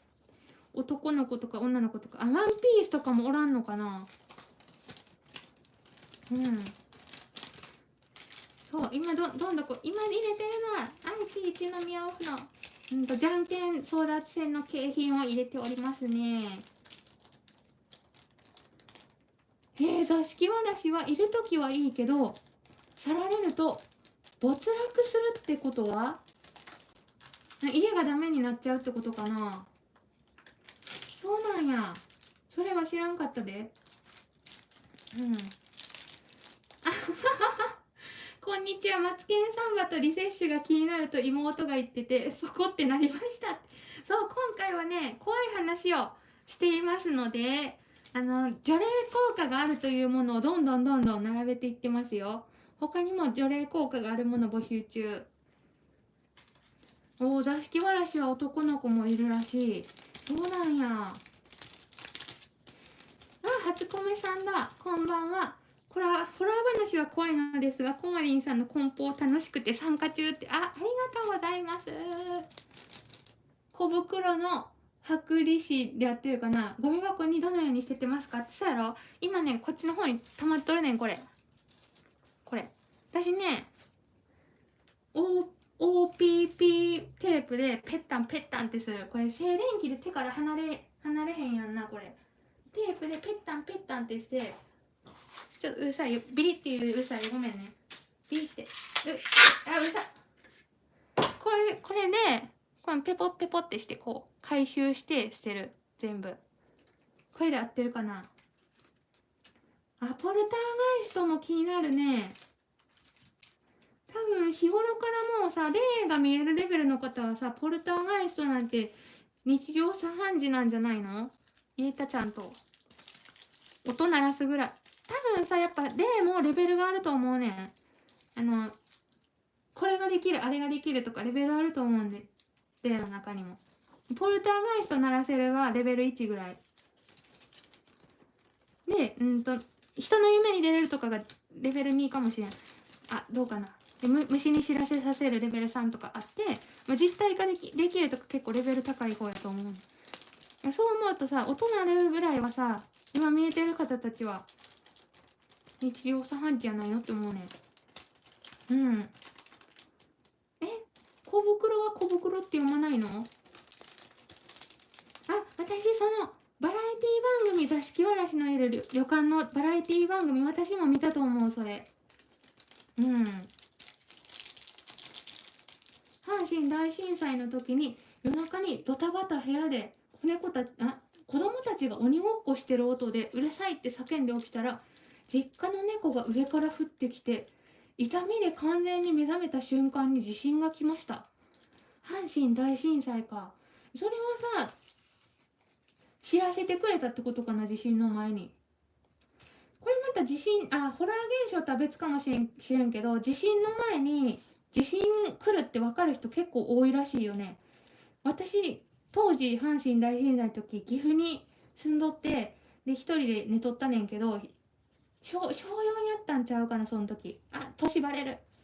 小4やって、ちょうど一人部屋もらったばっかりで、一人で寝てたんやけど、その地震が、岐阜は確か震度4やったかな、当時。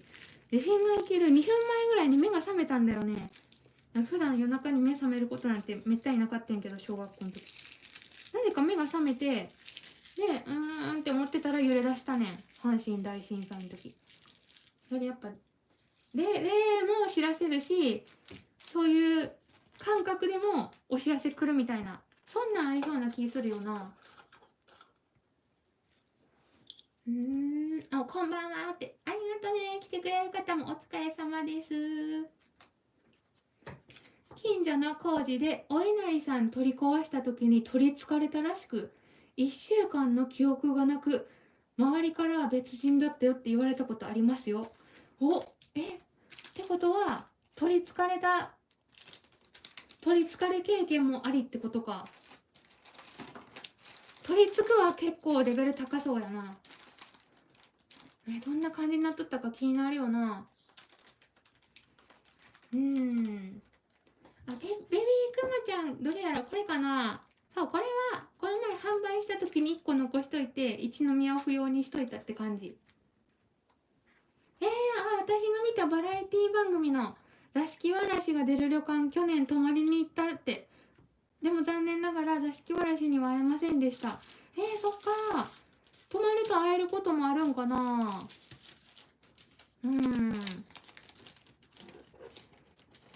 やっと思い切ってコメントさせてもらいましたってね。すごい初コメ勇気いるのにありがとうございます。と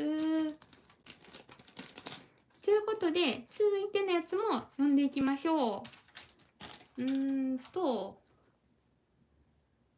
じゃん。あずさんから、ペンネームあずさんからです。私が小学校の低学年の時に学校から帰ると兄が先に帰宅しており、あれ、さっき家にいたよねと言われ、今帰ってきたけどと答えるとこんなことを言われました。兄が帰宅すると階段の一番上に私が座って兄の方を見ており、来たのかと声をかけると無言で部屋の方へ行ったので、追いかけると誰もいなかったと。そこへ私が帰ってきたと。一体その子は誰だったのか。その後は特に何もなかったという記憶ですが、とりあえずワイに化けるのやめてもろて。ワイの方が怖いやろて。最後口調どうした。あれ、ドッペルってこと？ドッペルゲンガーってことかな。そんな話もあるらしい。でもなんか似たような話どっかで読んだことある気がするな。さっきからプツプツ現象がずっとなってる方が、霊感強い勢の方がプツプツなってるらしくて、なんか緊張する。多分あれやね、私んとこは来ないと思うんだよね。私もう過去のも忘れちゃってるレベルだから。やっぱり強い方はお気をつけて、危ないと思ったら配信を切るなりリセッシュを振りまくなりしといてくださいね。ホラー映画を撮る前にお祓いを受けてますよね。映画の俳優さんとかがかな。ホラー映画撮るときに気象現象、怪奇現象にあったって言ってた気がする。そっか、やっぱそういう雰囲気やと出やすくなるっていうか、そういうのがあるんかな。このブツブツ音はね、私の配信スマホでやると毎回出ちゃうんだよね。申し訳ない。でも今回はラップ音と勘違いしてくれた方が雰囲気出るかもしんない。私のスマホと YouTube スマホライブ相性が悪くて毎回プツプツ音ついてる。最近久しぶりにずっとやってなかったから久しぶりのスマホライブやねんけど、前回も結構入っとったね。しょうがない。多分スマホの仕様やと思う。前回のスマホライブも聞いてほしい。ずっとプツプツしてて、私アーカイブ聞くのやめたもん。プツプツうるせえなって思って。で、充電どんどん呼んでこう。充電さすでも充電抜いてもプツプツ言うならもうさしてもええやんな。ね。で、続いてもホワイトルルさんありがとうございます。大した話ではありませんが、私の父方のおばの葬儀の話です。おばは家族がいなかったので、私たち家族4人だけで通夜を行いました。昭和もついている大きな斎場でいくつもいっぺんに葬儀ができますが、友引きに葬儀をしてしまったので私たちだけでした。1階が昭和と葬儀会場で、2階が控え室でした。2階には私たち家族とお坊さんしかいません。家族は1階の会場に先に行き、私はトイレに寄ってから行くことにしました。誰もいなくて怖かったんですが、4つある個室の一番手前に入りました。もちろん確認したけど、すべての個室は空いてました。用を足している最中にトイレの奥からコツコツとヒールで歩く音が聞こえ、通り過ぎていきました。めちゃくちゃ怖かったけど、終わって個室を出てトイレの外も確認したけど、誰もいませんでした。翌日の告別式には、母方のおば、霊感もありお化けも見える人も来て、そのトイレに入ったら電気が2回も消えました。やっぱり何かあるんだと思いました。トイレに何かいるってことかな。余談ですが、霊感のあるおばは葬儀の時、これ、読み方合ってる？なんて読むやろこれ。ごめん、せっかくの怖い雰囲気を私の漢字が読めないせいで。なんやろこれ。棺じゃない、棺だ。お羊じゃなくてお棺からオーラが見えたそうです。ゴールドのようなとてもいいオーラが空に向かっていったので、誰かが迎えに来ていい成仏ができると思うって言ってました。母方はみんな霊感があります。祖母の法事の時もお墓から霊がついてきて10日間ぐらい家にいたそうです。暗いと見えるので電気をつけたまま寝ていたそうです。そのうち玄関から出ていったのが見えてほっとしたそうですって。めっちゃ具体的に見えてるやん。電気つけとけば大丈夫なんだ。うん。おかんよ、合ってたかな、読み方。なんかみんなプツプツが起きてて申し訳ないねんけど、聞きづらいの嫌だよね、私。音質聞きづらいライブすぐ聞くの嫌になっちゃうから、プツプツ言ってて申し訳ない。トイレの神様っていう歌なかったっけ？コツコツコツって歩いてったらしい。できた。プツプツ音なくしたいよな。合ってた？でも確かにさ、オーラが出て成仏したってところはいい話だよね。オーラが見えるとかあるんや。何色のオーラで出るとやばいとかそういうのもあるんかな、もしかして。私の好きな霊感のあるゲーム配信者さんがホラーゲームをするとプツプツ音切れしたりして、そのために心霊現象って言ってます。もしそれやったらさ、まだええねんけど、私の配信毎回なるねん、申し訳ないの。スマホタイムするといつもなる、なんかなでって思ってる。そっか、そんなに気にならないから大丈夫。再起動とかした方がいいんかなと思いつつ、めんどくさいよね、一回枠切っちゃうのね。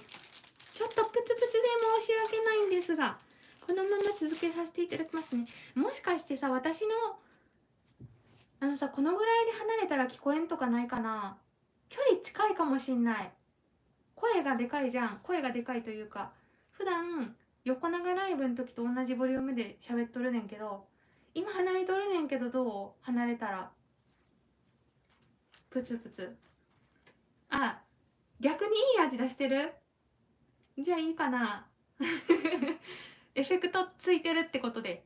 今ちょっと離れてるねんけど、ちなみにスマホライブは結構時差がどんどん広がっていくもんで、多分私が実際喋ってそれにみんなが反応してくれるのが30秒後ぐらいだから、多分ね時差が生まれてる。この後やることはね、カードを書きたい。カードを次の抽選販売何個やろ。カードを書きたいよ。123。でもプツプツ音聞こえる人と聞こえない方がいる。でも好評だから続けるね、このまま。プツプツ音が。私も30代の頃、人を見るとその人を囲むように色が見えていました。今は何にも見えませんって。そっか。見える時期見えない時期あるっぽいよね。さっきからチャットに書いてくれる方の話見てる感じ。1、2、3、4。これ入れてない。入ってない子が何匹かいた。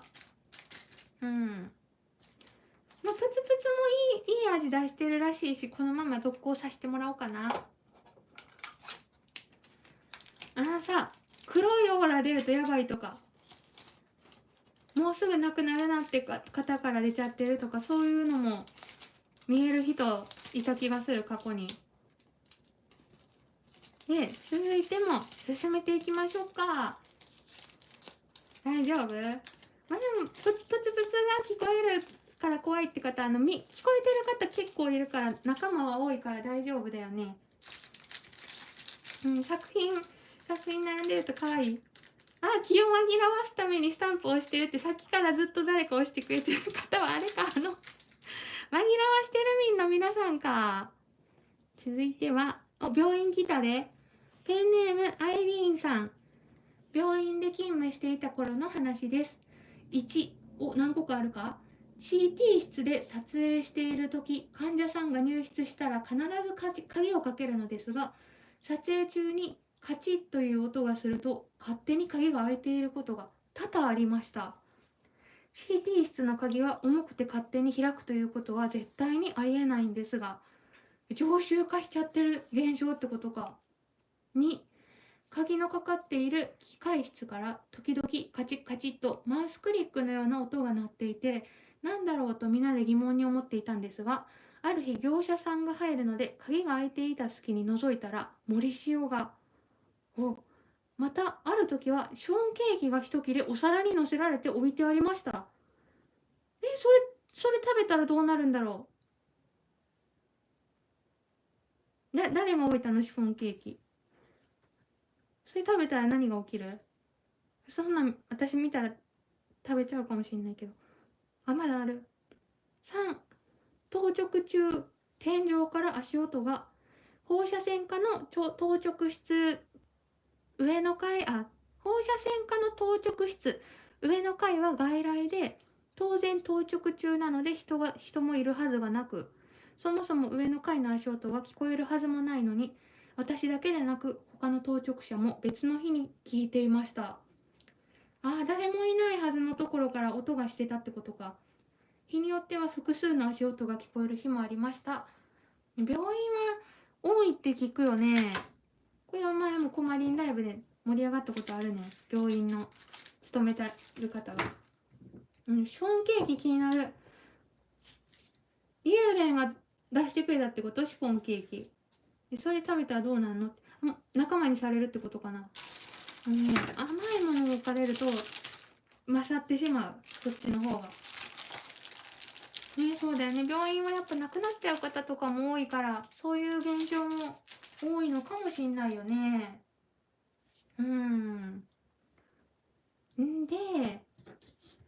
で、さっきから不思議体験を送信しようとすると勝手に文章が消えてます。スクロールしても私のコメントなくて、オーラの話はしていいんだと思ってます。すごい、もはや YouTube にも干渉してくるってこと？なんか不思議現象になってる方も多い。とにかく身の危険を感じたらね、これまだ梱包してない。マツケンサンバの動画に移動とかしといてくださいね。こんばんは、おとなしで見てます。おとなしで、怖くておとなしで見てくれてるのに、私が文章を見せびらかしてるから怖くなっちゃってるかもしんない。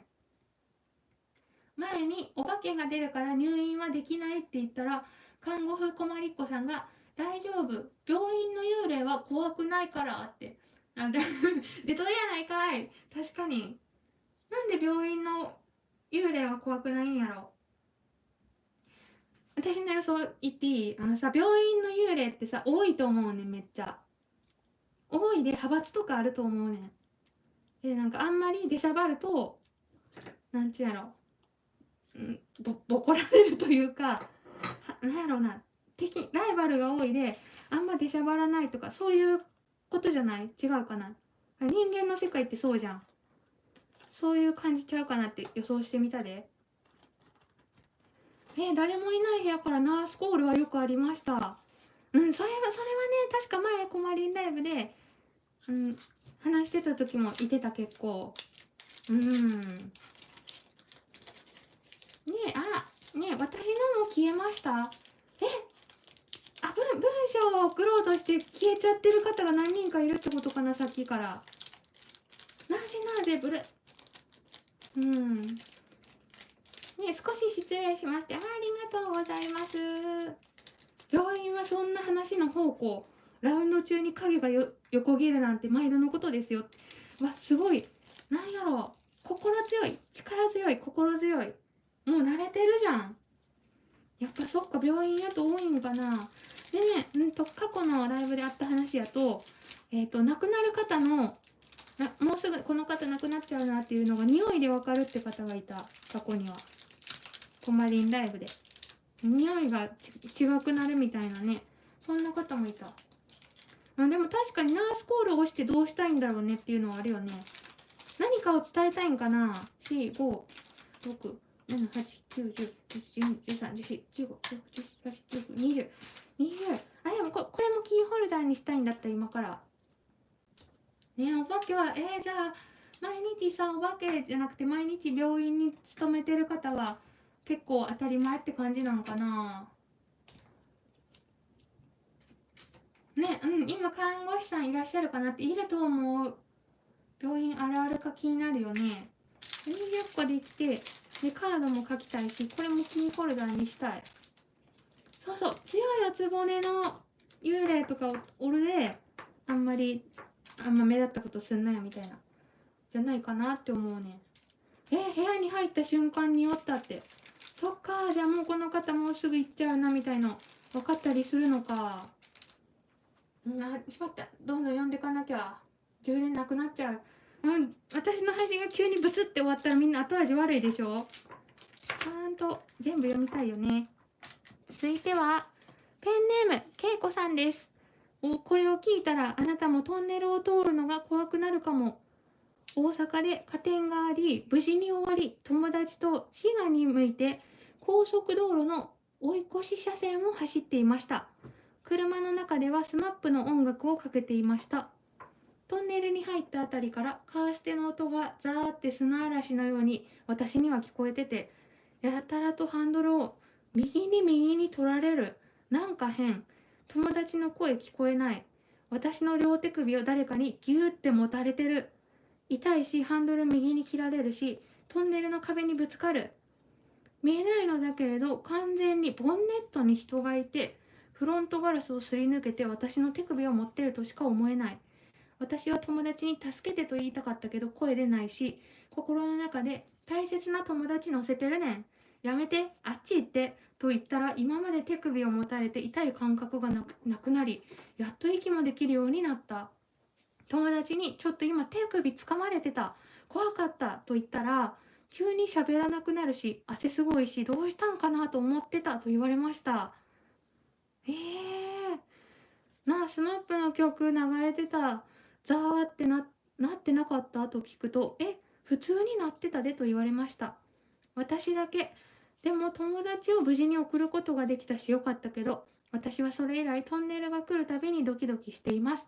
皆さんお盆にお出かけの時にのトンネルにお気をつけてくださいって言っちゃったらみんな怖くなっちゃうじゃん。ねえ、トンネル危なかったよね。これなんやろ、実害を出される系はやだ、本当に。連れて行こうとするとかね。実害を出そうとするやつは怖いよな。ラストはコアラのマーチ浄化。今日でもコアラ持ってないな。コアラのマーチないな、この家。歯医者で働いてた時に仕事終わって医局かな、読み方で一人でゆっくりしていたら、部屋の外の廊下を子供がバタバタって走っていく音がしました。もう他の人も聞いたらしいです。あれやな、今の話の場合、一緒に友達もいたのに自分一人だけパターンやけど、同時に他の人も聞いてるパターンもさっきからあるね。そう、本当に事故しなくてよかった。ただそれだけだよね。こんばんは、お久しぶりって。お久しぶりですって。ありがとうございます。こんばんは。周波数が合うと見えるとかあるんや。私、全然合わんってことか、誰にも。そっか、トンネル、でもトンネルってちょっと怖いよな。ごめん、岐阜に住んどる人しか伝わらんねんけど、ウグイス谷トンネルってとこがあるねんけど、でも結構怖い噂多いとこやねん、ウグイス谷トンネル。私さ、中学生の時にテニス部でどっかに土日になると遠方にちょっと遠方にみんなで自転車で試合に行かなあかんかってんけど、その時にウグイス谷トンネルを毎回通らなあかんかってん、自転車で。超怖いって思いながら行ってた。そんな記憶が今蘇った。ウグイス谷トンネルってとこがあったね。もう雰囲気やばい場所やったな、そういえば。異世界につながってるとかそういう話もあるもんね。やっぱり暗いし狭いから、なんちゅうの、レベル上がりやすいんちゃうんでもって思う。霊に対して強い気持ちを持つのはいいことみたいですねってね。そう、今回いただいた話読んでても、なんちゅうんやろ、そういう感じで心の中で何か唱えて追っ払ったりとかねされている方多いから、あ、やばい、ここにあるやつ使いたいのに、リセンシュ邪魔で。どこに入れたっけ、花。ライトがついちゃった。UV ライトがついたよ。心霊現象じゃないよ。この奥にあるねん、使いたいやつ。岐阜やばいよね。ダムもやばい。なるほどね。トンネルといえば入り口に女性が立ってて、ああ見ちゃった、気をつけないとと思った矢先、手首から上が道路を横切っていきました。手首、足首じゃなく、トンネル、またチラ見せパターンか。トンネル抜けるまでね、ドキドキしたよね、きっとね。もう入り口の時点でなんか始まってたんや。京都はいや絶対読めんな、これは。なんとか滝トンネルが有名ですって書いてくれて、漢字が弱くて申し訳ない。全く霊感のない、これは旦那さんの顔文字かな。全く霊感のない夫が帰省した時に、ここの道なんかずっと気持ち悪いんよなといった道を見たら、千と千尋のトンネルみたいな感じの雰囲気でした。ね、でもそうそう、私みたいな初心者でもちょっと嫌な感じするってあるねん、そういうやつ。トンネルはね、ちょくちょく見たりする。そうで、ブレーキ効かなくなるやつもこの後出てくる。また進めていこっか。そうそう、事故多発してるトンネルとかあるもんな。で、始まりか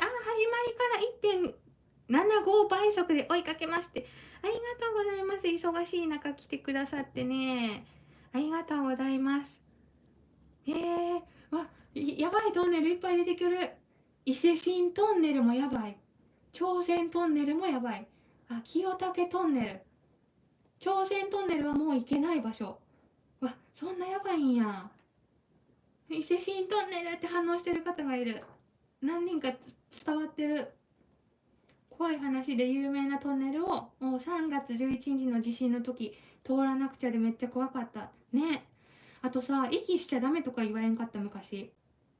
トンネルなんやっけ。ちっちゃい頃ね、通る時息止めて、結局ウグイス谷トンネルも息止めてた。途中までで無理やったけど息止めて通ってたわ。なんか言われたねん、息止めた方がいいって。なんでやろ。バレるでかな、匂いっていうか人間臭で息止めろって言われたことあるな、そういえば。伊勢神だって、伊勢神なんて読んだやろ私。伊勢神って読んだかな。ちょっと強そうな名前で読んじゃったかもしんない。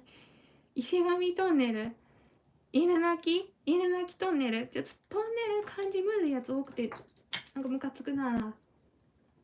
新潟は長い分やばいトンネルがたくさんあったりします。そっか、地形によってはね、トンネルが多いとこありそうだもんね。日本坂トンネルも出るらしい。そういう感じであれか、全国にあるんやろうな。ここはやばいみたいなところも。キョンシーも息止める。そうそうそう、キョンシー息したらバレるやんな、おるのが。そういう感じなんかな。ちっちゃい子なぜかトンネルで息止めた方がいい。多分私の周りもみんなしてた。なぜかそれが広まって。犬鳴トンネルの前の猫峠もやばいです。ワンちゃんと猫ちゃん勢ぞろいしてる。すごいいろんなスポットを書いてもらえてる。そっか。心霊スポット行った方の話も出てくるで、この後ちょっと読んでこっか。続いてもね。続いてはペンネームちゃんちーさん。昭和終わり頃の話です。運転免許を取ったばかりで車を乗り回したいお年頃。当時親が車を使わない夜から朝にかけてのドライブ、特に心霊スポット巡りが流行っていました。その日いつものように同級生の親のセダン車に男女混合5人で乗り込んで、行っちゃったんだね、今話してたやつじゃん。関東某県の心霊スポットへ。深夜真冬の真っ暗な廃墟をみんなで徘徊し、ギャーギャー言いながら恐怖しながらも特に何もなく終わりました。帰りに道に迷って少し開けたところで止まっていると、地元の若者が乗ったバイクが数台近づいてきました。周りは真っ暗で車も通らない、ほぼ山の中みたいな場所です。男友達がさっき道路脇の自販機のところにたむろってたやつらだと言いました。いかにも柄の悪そうな連中がバイクから降り、オラオラ言いながら近づいてきて、いきなり鉄パイプで車を叩き始めました。いかえぐいのでここでは中略。人怖じゃん。フロントガラスはバキバキに割られ、車も屋根の上から乗られてボッコボコ。連れの男子2名は怪我をした様子で財布も取られましたが、大丈夫だと言っています。女子は全員無事で解放されました。なんせ暗闇で怪我の状態もよくわからないし、冬でガラスなしの走行はめちゃくちゃ寒かったので、どこかファミレスで休憩しようということになりました。そこへ行く間に不思議なことが。道路に出て明かりが見え、それだけで安心したのもつかの間、私が見たのは車内に無数の手が伸びてくる不思議な光景。私はなんじゃこりゃーと思いましたが、何かされるわけでもないし、みんな恐怖と疲れでぐったりしているので、騒いだら悪いと思い黙っていました。ファミレスに到着してみんなの無事を確認し、温かいものを飲みながらさっきの光景を話しました。すると、隣の女友達も私も見たと。彼女が見たのは小さな子供の霊だったとのことで、やっぱりなんか連れてきたんだということになりました。もともと霊感などほとんどない私が見た珍しい霊体験でした。これ前半も相当怖いねんけど。ひどいことされたね。てか、警察案件だよね、前半に関しては。ひどいね、なんちゃろ。あれじゃん、泣きっ面に蜂みたいになっちゃって。前半ひどくない？鉄パイプ持ったオラオラたちに車ボコボコにされるっていう。それは怖い思い出、ダブルで怖い思い出として残ってそうやな。そっか、結局心霊スポットに行ってそこでは何もなかったけど、その後にいろいろあったって感じやったね。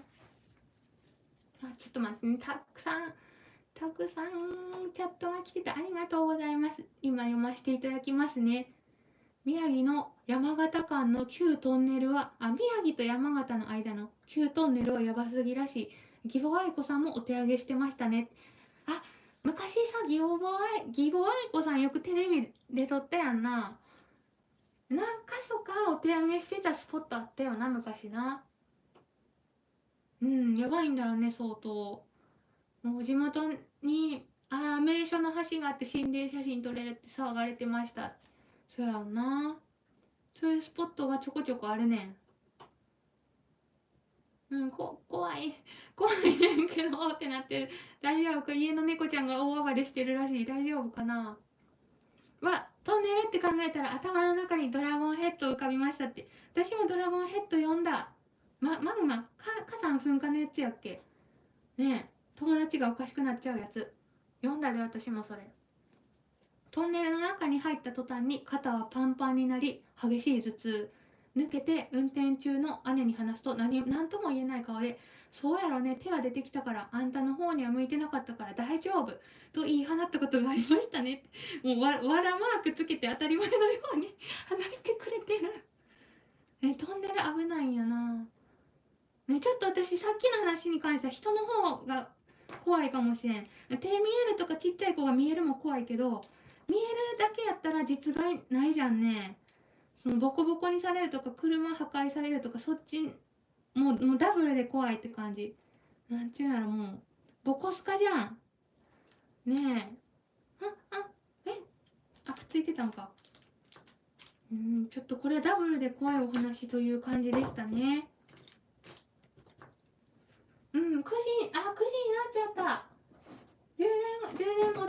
めにもどんどん呼んでこっかな。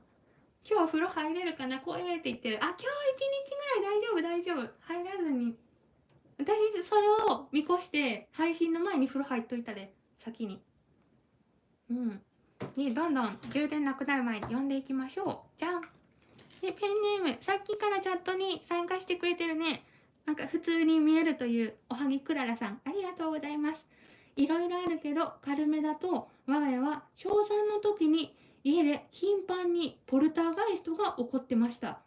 家族みんな部屋にいるのにお風呂場の水道が出たり止まったり、部屋の照明が高速回転したりと、霊能者に見てもらうと父にタヌキの低俗霊がついてると言われてお祓いしてもらったが、それ以降毎年お盆前になると怪奇現象が起こるようになりました。暗い峠道の下りで車のブレーキが効かなくなった時は生きた心地がしなかったですね。もう車のブレーキ効かないはやばすぎるよな。なんちゅうやろ、連れてこうとされてる。それはめっちゃ嫌だね。さっきからねいろいろ書いてくださってるけど、ポルターガイストはもう昔からあったっていうことか。タヌキの霊とかさ、キツネの霊に疲れるみたいな話も何回か見たことあるねんけど、そういうのも気になるよね。やっぱ動物の霊もあるんかな。キツネが結構強いとか言うじゃんね。そのあたりも気になる。絶対これ怖さを我慢してる方がスタンプめっちゃ連打してる多分。そう、髪洗ってる時に気配感じたらいるっていうのもなんか煽ってるじゃん。そうやねん。でも顔だからさ、私昨日の深夜2時に頭洗ってる時ちょっと怖かったもんで、正面向きながら目ガン決まりの目でパチッとしたまま髪洗ったり、昨日の夜怖かったで。あ、やばい、また奥のやつ使いたい。あ、違う、こっちか。正面向きながら目完全に開けたまま髪洗ったで、昨日。ちょっと待ってね。あ、じゃあ買わなきゃないんだっけ、プレート。やばい、冷やしてるかも、プレート。パーツクラブじゃない、パーツワールドで買わなきゃないか。フラワーにつけるいつものプレートがない。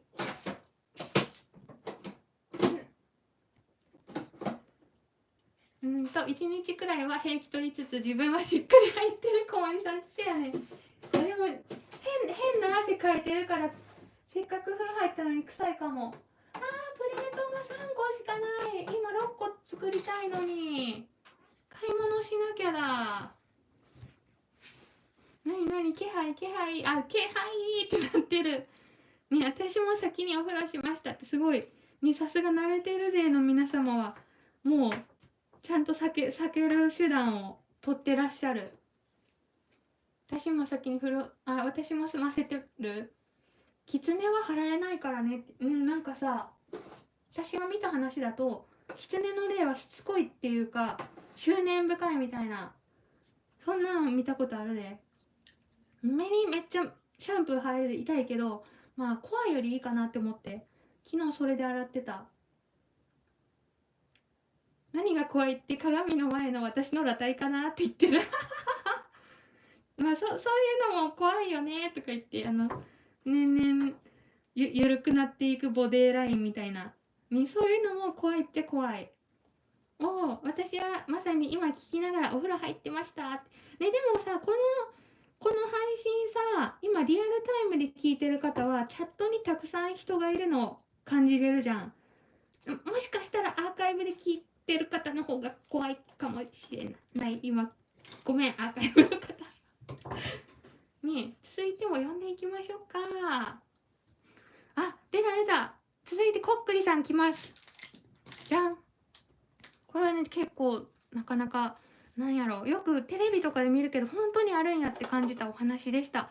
ペンネームモフア081さん。私が中学生の時の話です。当時私はバレー部に所属していました。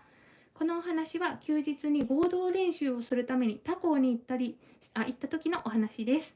その日は雨が降っていました。私の部は顧問の先生がヤクザのように怖くていつもピリピリしていたのですが、その日は先生が不在だったためみんなリラックスしていました。で、また私が打ち間違えてるわこれ。1、2年生合わせて20人ぐらい午前の基礎練習を終えてお昼休憩の時でした。当時流行ってたタロットカードを持ってきた部員がいて、みんなで盛り上がっていたのですが、調子に乗ってコックリさんやエンジェルを呼ぶ儀式的なこともやってしまいました。この行動が後からとても後悔することになったのです。休憩が終わり、午後の練習試合が始まりました。私たちは初めに審判役だったので、それぞれの配置についたのですが、試合が始まってしばらくすると、体育館の中に黒い蝶々がふわっと飛んできて、トイレの方へと飛んでいきました。あれ、どこも空いてないのにどこから入ってきたのだろうと思ったのですが、試合中だったのでそのまま審判を続けました。その後私たちの試合も始まり、何分かした時です。コートの中の一人がバタッと倒れました。中断して駆け寄ると、その子は2階の窓を指さします。特に何もなかったのですが、他のメンバーと交代して休ませることになりました。しばらくすると、その子は涙目でまた2階の窓を指しました。なんと、窓に青白い顔がいくつも見えたのです。私だけじゃなく、数人同じ状態が見えていました。すぐに見えなくはなりましたが、昼休みのこともあり、とても怖かったです。練習試合の最中で他校の先生もいたので騒がずにいましたが、なんとまた試合に出ている部員が3人も倒れたのです。最初に倒れた子を含めて4人ともふらふらしながら泣くという感じでした。他校の先生が来て体調の確認をしてから、うちの顧問の先生に連絡を取り、全員帰宅するように指示がありました。今思えば救急車とか呼ばないの変ですよね。そして私たちは荷物をまとめて体育館を出たのですが、ここからまた大変だったのです。外はまだ雨で、さっき倒れた子たちは支えられながら歩き始めました。そこから異変が起こり始めます。さっき倒れたうちの一人が、ワンワン言いながら、雨の中を四つん這いで道路に向かっていこうとし、犬のように振る舞い始めました。数人がかりで押さえつけます。それと同時に、今度は別の部員が道路の反対側に渡り、傘を放り投げて大きな声で歌い始めました。僕ね、ここで車にひかれたのと言っています。そしてもう一人は傘もささず、ずっと大声で笑っていました。そんな中、私が支えていた子がタオルで口を押さえながら、体育館の方にふらふらと戻っていくので、引き止めようとしたのですが、信じられないぐらいの力でどんどん進んでいってしまいました。体育館の裏手の通路にある排水パイプのあたりにたどり着き、ギャーと言って座り込んだので、慌てて近寄ると、そこには2体のわら人形に釘が刺さったものが置いてあったのです。なんでここでわら人形出てくるねんな。私は全身鳥肌が立ち、怖くてとりあえず座り込んだその子をなんとか引っ張って皆のところに連れて行きましたが、そこには犬と男の子と笑う女になってしまった子たちが皆に抑えられて泥だらけになって暴れていました。これはただごとではないということで、私ともう一人で近くの神社に助けを求めました。数分後、お坊さんがやってきて除霊的なことをしてくれました。最後には聖水をつけた葉を一人一人持ち、輪になって手をつないでお経を唱えると、異変があった子たちは元に戻りました。それからみんなドロドロのジャージで電車に乗って帰ることになりました。疲れ果てて駅に向かって歩いている最中、笑う女になっていた子が突然耳元で、私、人を殺したくなってきちゃったと言ってきたのです。これはやばいと思ったので、私ともう一人で両腕をがっちり捕まえた状態で家まで連れて帰りました。後日、この時不在だった顧問の先生ともう一度現場に行って、再度お祓いをしていただきました。嘘みたいなんですが本当にあったことで、今でもはっきり鮮明に覚えています。ふざけて神様仏様に接してはいけませんね。ちなみにおかしくなった子たちはこの時のことを何も覚えていないそうです。ね、ということでちょっと長いやつですが、さっきから話してたコックリさんと、あとエンジェルさんもあったな、当時な。エンジェルさんのお話でしたね。そうやな、神社が近くにあってよかったね、すぐ頼れるところが。これは実体験ということで、ほら今までテレビでさこういうの見たことあって、やっぱテレビを通して聞くと作られたんかなって思っちゃうけど、このいつもねライブに参加してくれる方から聞くと、うわ本当にそういうのあるんやって思うよな。私もう突然の笑い人形がよくわからんよな。もともとさ、わら人形がもともとあったってことは、その学校はそもそもなんかやばい学校だったかもしんないね。でそこでやっちゃったもんで、余計相乗効果みたいなことになったんじゃないかなって思う。あ、長くてすいませんって、こちらこそクソつまらず読むの目標やったんに何回か詰まっちゃった。いやでもすごい貴重なお話をありがとうございます。ね、払えてよかったよね。もしさ、その近くに神社がなかったらどうなってたんっていう話よな。すごい体験やし、なんちゅうか、あのさ、実際におかしくなった本人たちが覚えてないって、そのモフアさんの方が損してる気持ちなんだけど、私的に今ねえ、一番怖い思いしちゃってるじゃん。怖い目にあった本人たち忘れちゃってるんでしょ。ちょっと理不尽さ感じるよね。ああ、やっぱわら人形のせいだったんだ、それが起きたのは。なるほどね。ね、なんかそこにそもそも呪い的な何かがかけられてて、でそういうところで体育館の裏にあったんやろ、わら人形が。その体育館でふざけてやっちゃったから、なんかいろいろ重なってすごいことが起きちゃったのかなって思う。へえ、タヌキの霊は迷惑ではあるけど笑い話になるようないたずらばっかりですけど、人の霊がやるのは命狙ってるようなのが多かったってね。やっぱり敵意を持ってくるやつが霊がやばそうだよな。そんな気がする。聞きたくてスクロールしちゃうって、私が読んでる時にね。ちなみにもう一回説明しておくと、今読んでる怖い話ね、全部概要欄に貼ってあります。今私がこれ読んでるこのサイトね、コマリンサイト、ここにまとめたんだけど、自分のホームページにこれ今概要欄に貼ってあるんで、先読みも可能です。先読みも可能。わら人形怖いな。すごいよね。本当に大変な、なんやろ、重ね重ね大変だったよね。まずその後半のインパクトで消えちゃっとるねんけど、窓に青白い顔がいっぱいついとる時点でなんか終わっとるねん、もうそこで。中学校の時、あれそうやんな。でも思春期とかってね、そういうの多い気がする。やっぱりさ、感情とかが、成長期とかね、思春期でさ、感情が動きやすいから狙われやすいというか、多い気がするよな、そういう時。ちょっと右肩重くなってきた。払ってリセッシュして。もう怖い話大好き、ね、ちょっと今の怖くなっちゃったって方も多いかもしんない。貴重な体験を本当にありがとうございました。生き量の話とかも気になるな。今回は生き量の話ないかな。今んとこ生き量怖いよね。てか本当に強いらしいね、生き量って。だって本来死んだ人が出すものを生きてるうちに出せちゃうってことだから、相当思いが強いよね、生き量って時点で。それは怖い気する。ね、ちょっとここね、一旦お菓子食べていいかな。実は今回ホラー会をやったのには理由がありまして、じゃーんじゃん。なんとこちら福岡オフでいただいた如月駅限定切符クッキーね、こちらを謎の怪談話の時に食べていただけたら嬉しいですと言ってくださったので、これが、言うたら笑い人形ちゃうけど、私の呪いアイテムとしてホラー界をやるしかなくなったっていう、これが呪いのクッキーとなりました。これね、実は家族たちが食べちゃってて、あと1個なんだよね。美味しかったみたいだよ。如月駅って2チャンネルの、すごいこんな感じになってるんだ。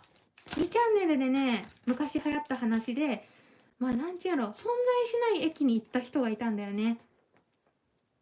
如月駅という駅はないねんけど、昔そこに行ったって人が現れて、で当時ネットですごい話題になったんやんな。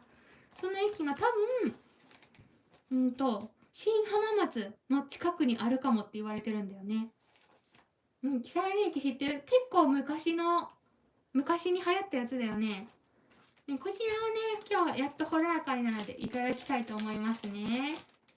もう一個ね、ホラー界に食べてほしいって言われたやつあってんけど、ごめん、家族が食べとるねん、多分見つからんでも。でもね、そういうグッズも出てるってことでね、ありがとうございます。そう、あるの。如月駅も結構なんちゅうやろ、すごい具体的で、本当にあったっぽい話で、引き込まれる感じやったよな。2チャンネルで流行った話何個かあるねん。如月駅とか、小鳥箱とか、ちょっともう口にしん方がいいかもしれん。あれは結構やばいよな。この電車みたいなやついただきますね、ぷっぷー。あ、すごい、カリカリうまっ。カリカリうまっ。うん。もうこの、この甘みは中和するよね。でとか、もしいたとしてもね。私の場合ね。やっぱこのスイーツを食べた時の幸せオーラについてこれんと思う。美味しい。ありがとうございます。これね。美味しくいただきます。あとちょっとだけどね。おやつ大丈夫。9時だからまだいける。美味しい。ね、私も切符の形ではなかったね。でも最近さ、お土産系でこういうプリントしてあるやつ多いよね。でも確かに切符の形にした方が面白みがあるね。如月駅のお菓子出してる会社へ届け。切符型のお菓子出した方が売れるよ。届け。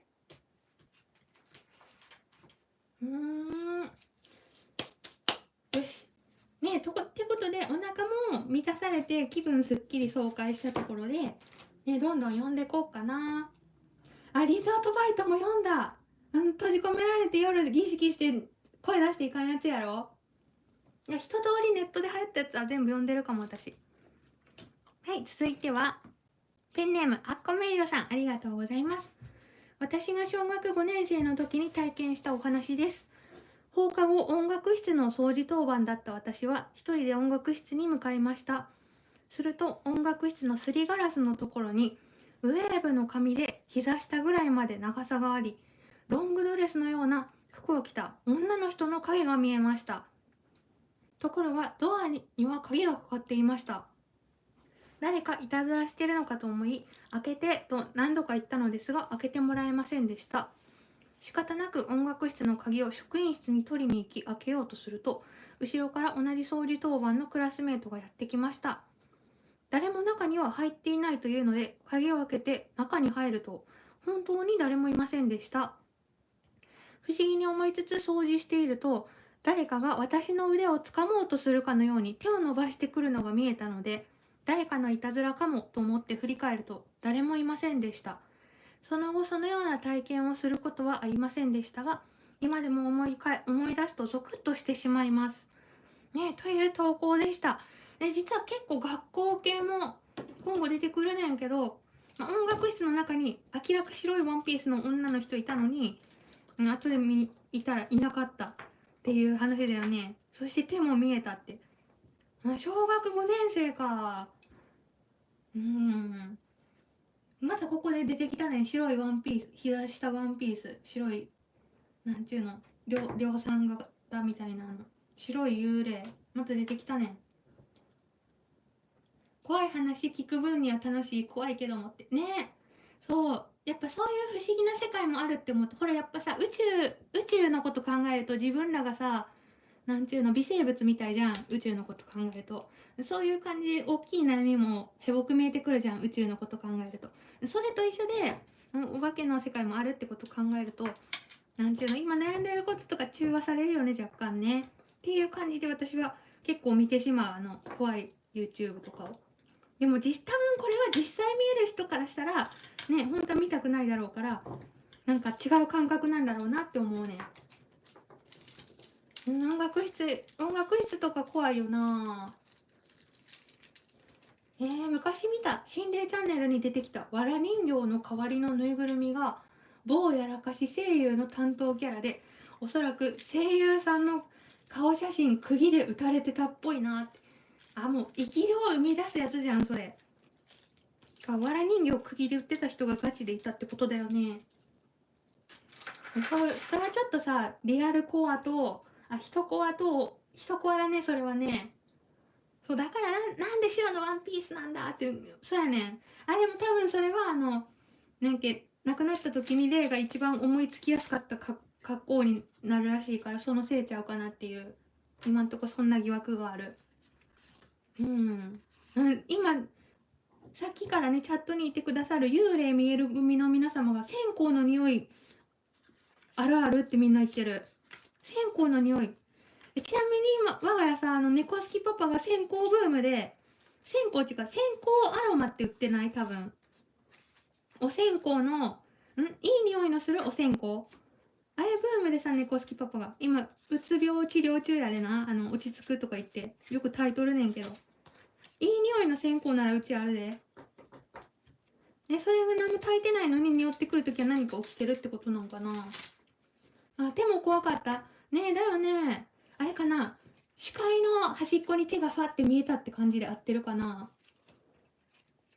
怖いし、小5とかやったらすごい印象に残りそうな気する。一人でお掃除当番も嫌だよね。お香ごめん、お香だわ。ごめん、お線香じゃなくて、お香だと思う。私が言ったのは。間違えたかも。そやねん。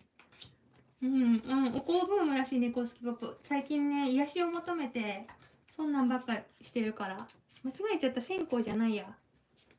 ね、そうそう。やっぱりリングの貞子のイメージがみんな強く残ってるから、その亡くなっちゃった方も最初に思い浮かべるのがリングの貞子なせいで、リングの貞子みたいな見た目の幽霊が量産されてる気がする。ごめん、お香と線香。台無しにしてごめん。線香は10万クラスあるらしいですねって。こういう箱に入って10万ってことかな。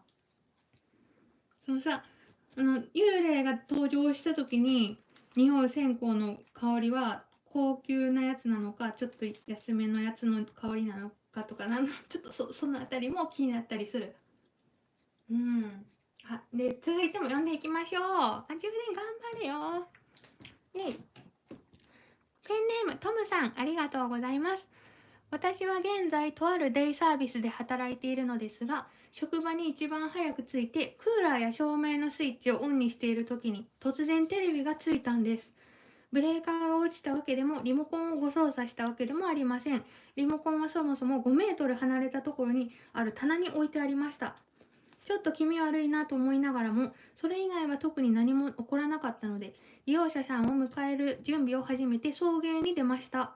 その日は入浴する利用者さんにお手洗いに行くかどうかをお聞きして、脱衣所まで誘導したり、入浴が終わった後ドライヤーをする担当でした。私がドライヤーをしていると、後ろから次は誰入ると聞かれたので、〇〇さんの予定ですと答えながら振り向くと、そこには誰もいませんでした。少し向こうの方で驚いた顔をしたフロア担当の職員と目が合いました。誰かここ通りましたよね。いや、通ってないよ。一人で大きい声出すから驚いて。なんとその声は私以外には聞こえていなかったのです。その時ドライヤーをしていた利用者さんに尋ねても、突然私が声を出して驚いたと。他の職員さんにもその話をすると、また〇〇さんが帰ってきてたんやわと言われました。その〇〇さんはちょっとしたいたずらが好きな利用者さんだったのですが、突然のご病気でお亡くなりになられた後から、その方のお話をするたびに不思議な現象が起こるようになり、ついには話題に出ていなくても時々不思議な現象が起こるようになったとのことです。ただこの方は害のないいたずらばかりなので、怖い話にはならないかもですね。ね。ということで、これあれかな、デイサービスでのお話でしたね。その人にしか聞こえない声が来たってことか。デイサービスも結構ね、そのまま亡くなられちゃう方とかいるし、病院と同じ系で何かありそうな気もするよな。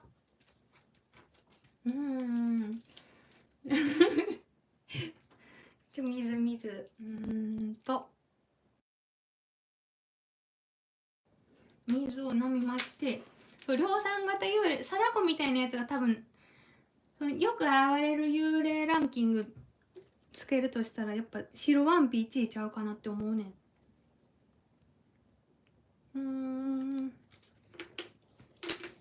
で、水も飲みまし。皆さんの投稿会談聞いてたら自分の些細な体験も少しずつ思い出してきた。でもさ、きっと思い出さない方がいいこともあるかもしれないよね。なんかそれを思い出してたら申し訳ない。私なんか全部忘れてたらしい。心霊体験一回もしたことないって言ってたけど、さっき最初の方に母がチャット欄に来て、結構あったでって言われた。ガチョーン。で、あるみたいですね。妹がたまにうなずくって。妹さんと聞いてくれてるんかな。デイサービスはあるのかな。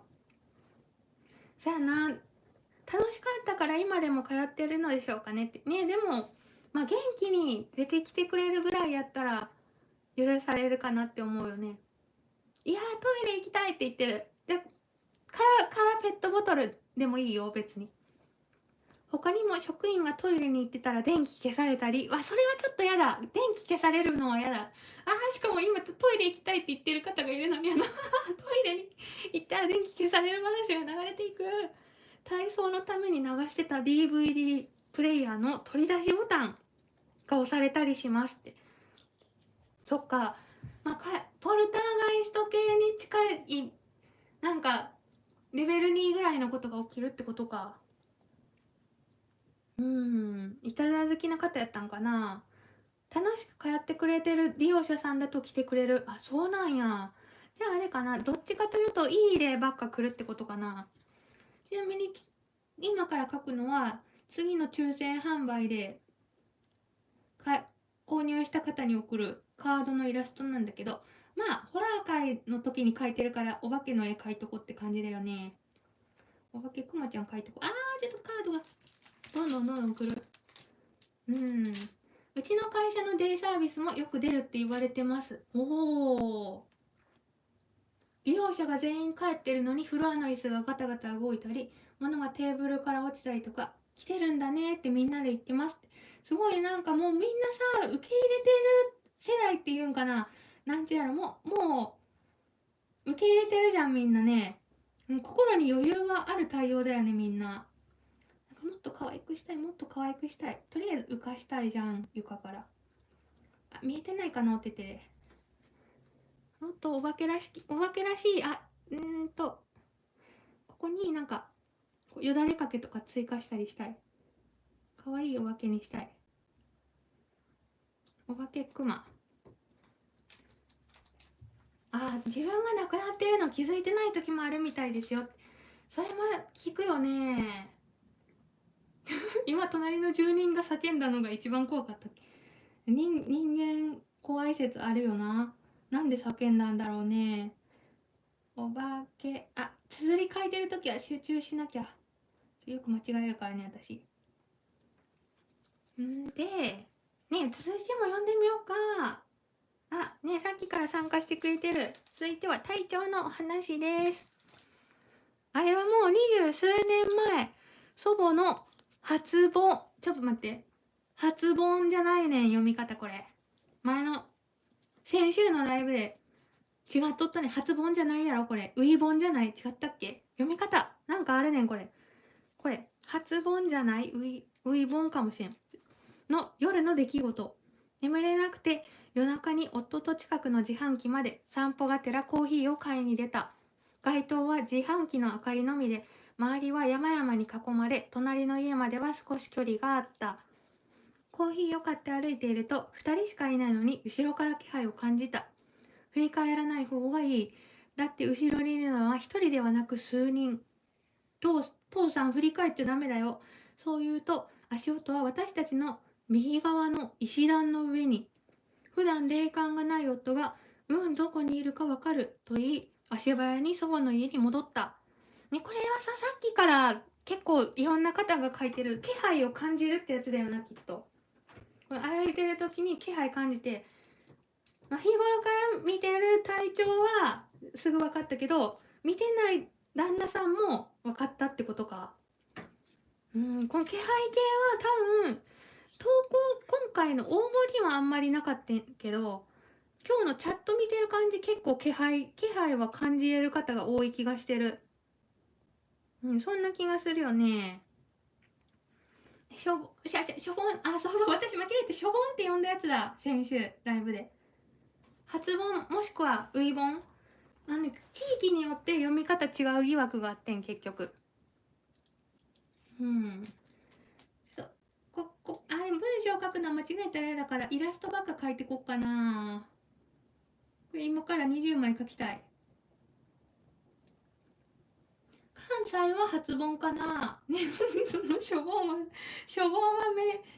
名言って言われてる。そう、しょぼんの顔文字とともに書いてくれてるねん。そっか、強烈ね、いっぱいさ怖い体験してるのにこれを送ってくれたってことは、なんじゃろ、気配がやばかったとかなんかな、普段の他のやつより。関東ニーボンっていうとこもあるんや。発音見てる感じ、発音が多いかなって思う。新しいニボンでニーボンっていうところもあるってことか。これ結構発覚したねんけど、地域によって全然言い方が違ってて面白いで。手書き忘れた。後から書こう。お化けくまちゃん。そっかー。多分この気配感じるはたくさんいるなって今日も思ってたよね。ということでどんどん見ていきましょうか。うわー、2時間半経ってる。これ今どのぐらいやろうな。どこまで行ったでしょうか。じゃあ続いてはペンネームささやえさん、ありがとうございます。友達と北海道へ旅行へ行き、レンタカーであちこち回り遊んでホテルへ。夜で真っ暗の知らない道なこともあり、慎重に運転をしていたのですが、対面者が飛び出してきた小動物、多分タヌキさんを引いてしまうところを目撃。嫌なところを見てしまったと友達と少し暗い気持ちになりながら話しつつ、ナビに従い運転をしていました。走行していて前後の車もいなくなり、どんどん真っ暗な道をナビを指して、おかしいと思い、止まれそうな広いところに止まって車を降りると、古びた鳥居と潰れかけた神社の前でした。友達とギャーッと叫び、車を慌てて U ターンし、明るい道まで急ぎ戻りました。改めてホテルまでの住所をナビに入れると、全然違うところを指していました。ちょうど動物の事故を見たあたりから。次の日は予定を少し変更して別の神社へお祈りに行き、無事に旅行の日程を終えることができました。これはさ、序盤に話してくれたナビが違うとこ指す系だよね、多分。ナビが言うこと聞かないとか、最初の方にチャットしてくれた方いたじゃん。その部類かなって思うねん。ナビを信じるなってこと。たぬきさんがさ惹かれちゃったのは、さっきもたぬきの話しとったけど関係あるんかな。すごいニーボン仲間が見つかってるやん。これ初音対ニーボンみたいになってる今。そんな話もありがとうございます。ナビを信じるなっていうこと。ちょっと待って、充電をさすと。そして続いてはさっきからいてくれてる、届くかなこれ。ちょっと待ってね。充電器、届きそう。でも本体の充電がなくなりそう。やばい。さっきから参加してくれてるペンネームそらなりさんのお話です。私ではなく高校生の頃から見えるようになった長女の体験談です。長女の高校は昔から出るという噂がかなりあります。吹奏楽部だった長女は楽器ごとに分かれて教室を借りて練習する際も視線や気配を感じたり、音楽室に行っても黒い影や子供の姿を見ることもしばしば。特に文化祭前はより気配を感じ、部活を終えて暗くなった昇降口に友人といると、正面の別の塔の扉が誰もいないのに勢いよく開き、びっくりして逃げ帰ってきたことがありました。その翌年の文化祭前、部活が終わって友人と帰るために自転車置き場まで歩いていると、いつも見かける黒い影があったので、影とタイミングが合わないよう、追いつかれないように自転車置き場に急いだのですが、気づいた時には号泣していて、友人たちに囲まれ心配されていました。友人の彼氏が背中を叩きながら何かを払うような行動をしてくれたため、正気を取り戻したようです。長女本人はなぜ泣いてるのか全く記憶がなく、なんとなく悲しい感情がこみ上げてきたような気がするとのことでした。自転車置き場ではいつも嫌な感じのする黒い影がいて、気をつけていたのにと言っていました。他にも音楽室の塔にある開かずの男子トイレの窓におかっぱの女の子を見かけたが制服が違ったと話していたことがあり、後に音楽室にある過去の生徒の集合写真を見ると見た制服と同じだったとか、準備室の掃除をしていた時腰を触られたので友達がふざけてくすぐってきたのだと思い振り返ったらかなり離れた場所にいたとか、ね、細かいオチもない体験話はたくさん聞かせてくれますとのことで、よく見る娘さんをお持ちということでね、体験談ありがとうございます。音楽室で触られた気がして振り返ったら誰もいないっていう話をさっきいただいたのと一緒なんだよね。だからやっぱさ、ごめん、ぶつかっちゃった。利用してる人が多い場所っていうのは、なんちゃら思い入れとかが残りやすいんかなって思う気がするよね。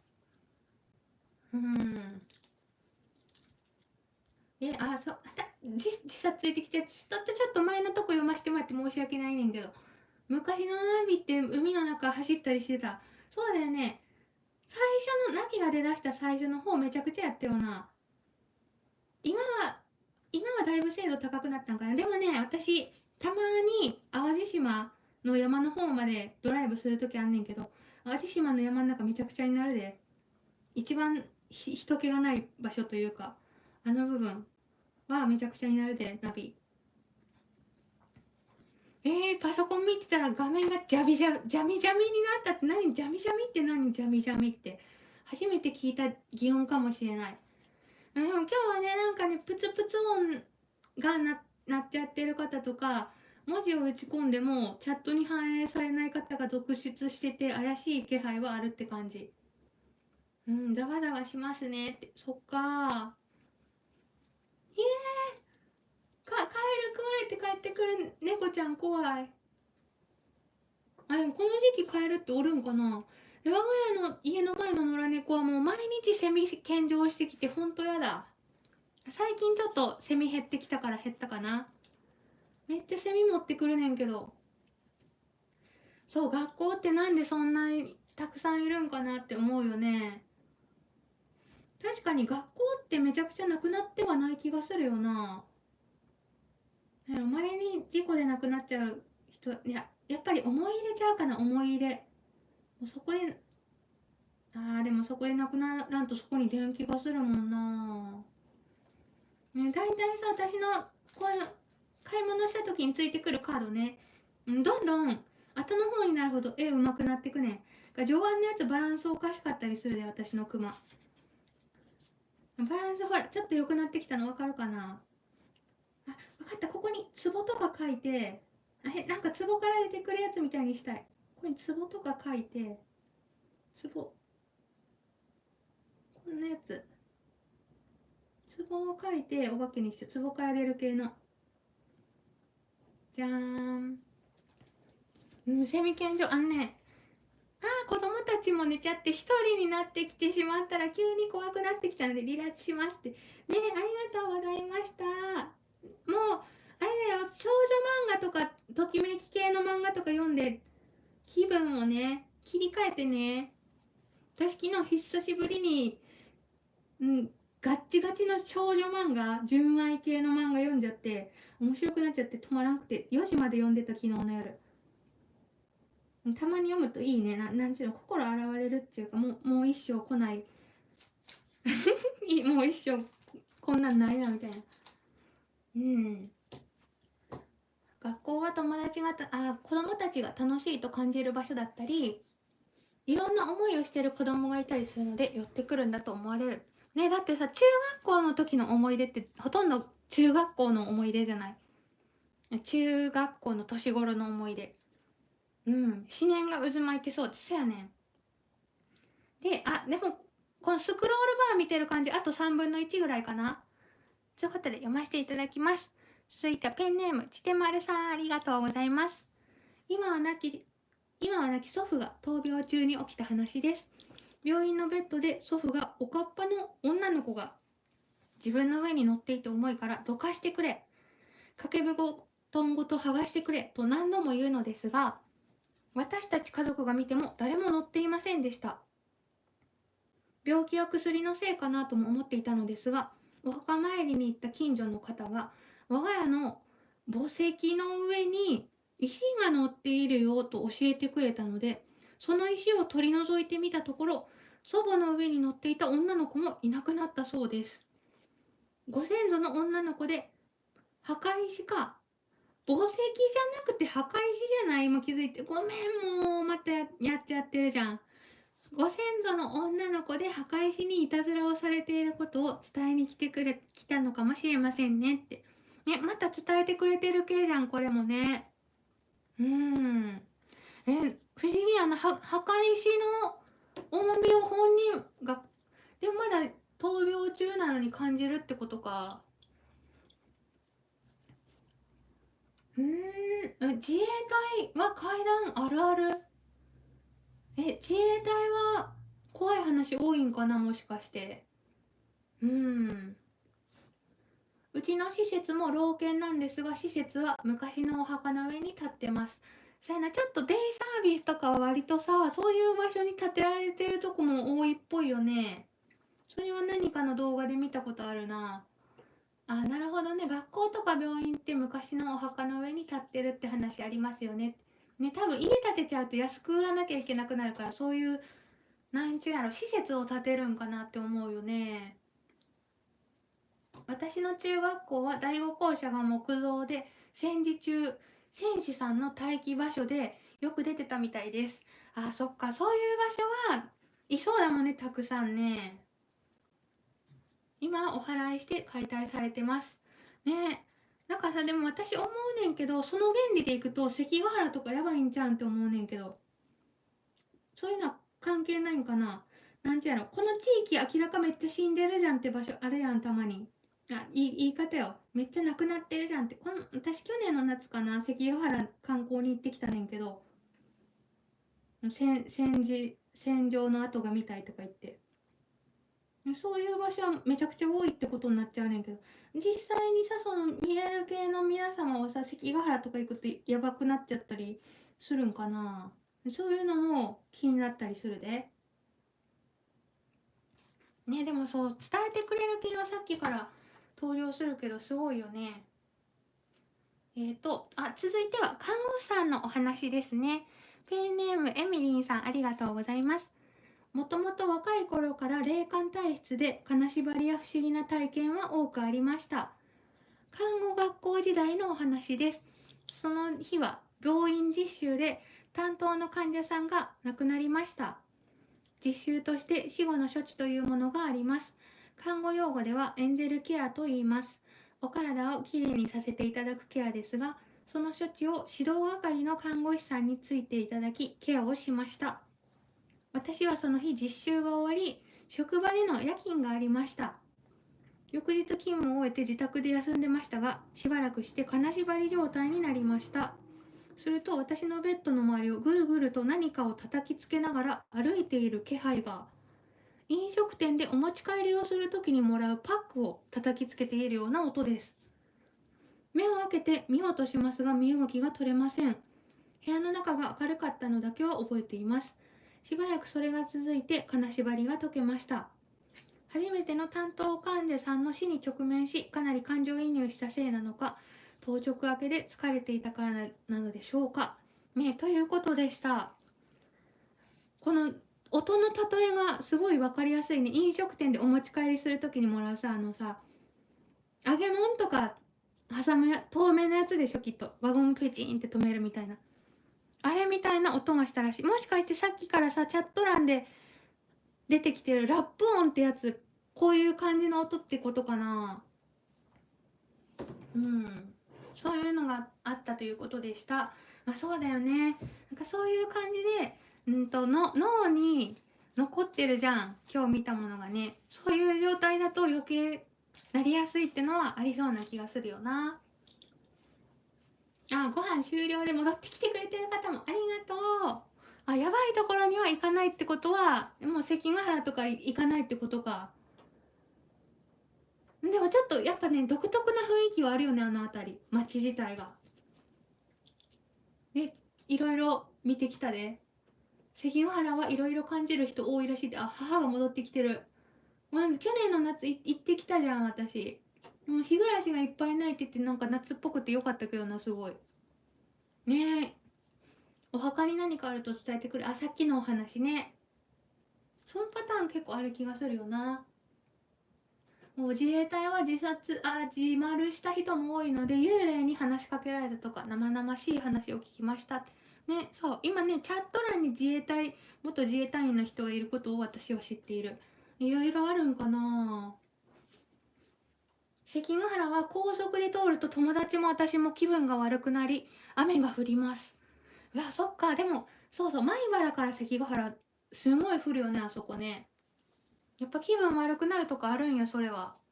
霊感はないけど関ヶ原に出かけた時はゾクゾクしました。うん、独特な雰囲気があるねん。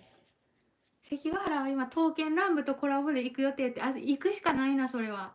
でも、なんやろうな、海外の方とかがすごいおおってなりそうな日本らしい施設多かったよ。よかったよ、私的には。うん、徐行多い。まああれはね、地形もあるんだよね。米原から関ヶ原はすごい山のくぼみか知らんけど、いっつも雪降ってる、冬行くと。で、続いては、はい、ペンネームココさん。妹が高校生ぐらいの頃の話です。夜中にピキーンと金縛りに遭い、目が覚めましたが、体は動かなかったそうです。目を開けると自分の周りに骸骨が黒フード付きの黒マントを着、槍みたいのを持ったザ・死神みたいなのが何人かおり、殺されると思ったそうです。真剣な顔をして話すので、夢じゃなかったようでした。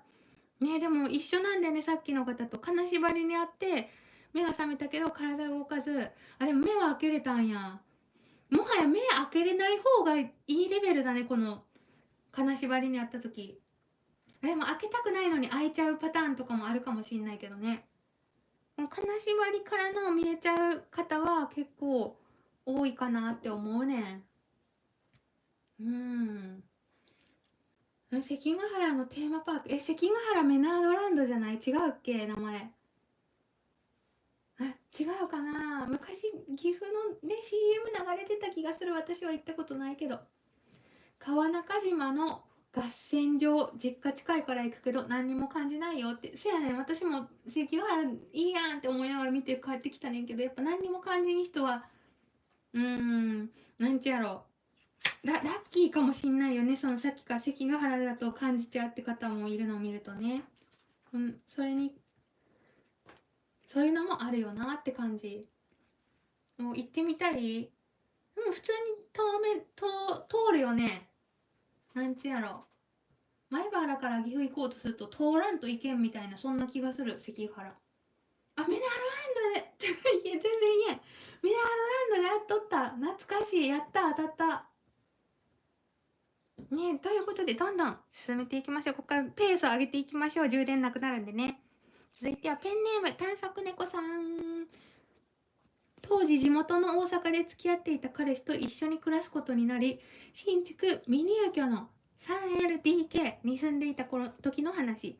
新築の香りがいい感じで、私は仕事を辞め家事をすることになって、ほぼ一日家にいる生活でした。猫一匹を飼っていたので猫と遊んだりしていました。夕飯の買い出しにスーパーに行ったり、自分の欲しいものを見に行ったり購入したりして帰宅する毎日だったけど、なんか家にいたくない。帰りたくないと思うようになりました。退屈だからというのではなく、家にいるのがなんか嫌という感情。玄関入ってすぐの部屋が私の部屋として使っていいと言われ、物がほとんどなかったけど猫と遊んでました。彼氏が仕事から帰宅するまで帰宅するまで玄関の鍵は閉めていました。夜に彼氏が帰ってくるとガチャッという音がするので、おかえりとドアから顔を出すのが日課だったのですが、いつからかガチャッという音がして顔を覗かせても誰もいなくて、気のせいだと思い猫と遊ぶということが毎日何回も起きるようになりました。結局彼氏とは別れることになったわけですが、別れた後にそのことが気になり、電話で確認すると、ああ、いるよ。玄関からキッチンに入る手前の廊下までの間歩いてる。スカート履いた女性が。と言われました。見えとったんかい。あ、ごめん。これ私のセリフ。私はやっぱりいるんだ。なんか気持ち悪いというか誰かがいるような気がしてたからと話を終えたんですが、鳥肌立ちました。あのさ、おかしくない？新築だよね。新築で最初から出るってことは、なんかあって壊された疑惑あるよな、その前のところが。うん。だからもう、さっきから何回か出てくる嫌な感じ、その嫌な感じを感じるお家に住んじゃった方のお話でしたね。うん、新築のとこは引っかかるよ。多分なんか、その前に立ってたところで何かあったんじゃないかなって思う。あ、彼氏が連れてきた。そういうパターンもあるんか。でさ、彼氏見えとったんなら言えよな。はよ。こちとら、なんやろ、不思議な体験っていうか、なんかモヤモヤする気持ちで毎日過ごしてさ、で、おらんのに、おーいって、おかえりって何回も言ってさ、労力使ってんだから、はよいいよな、彼氏。うん。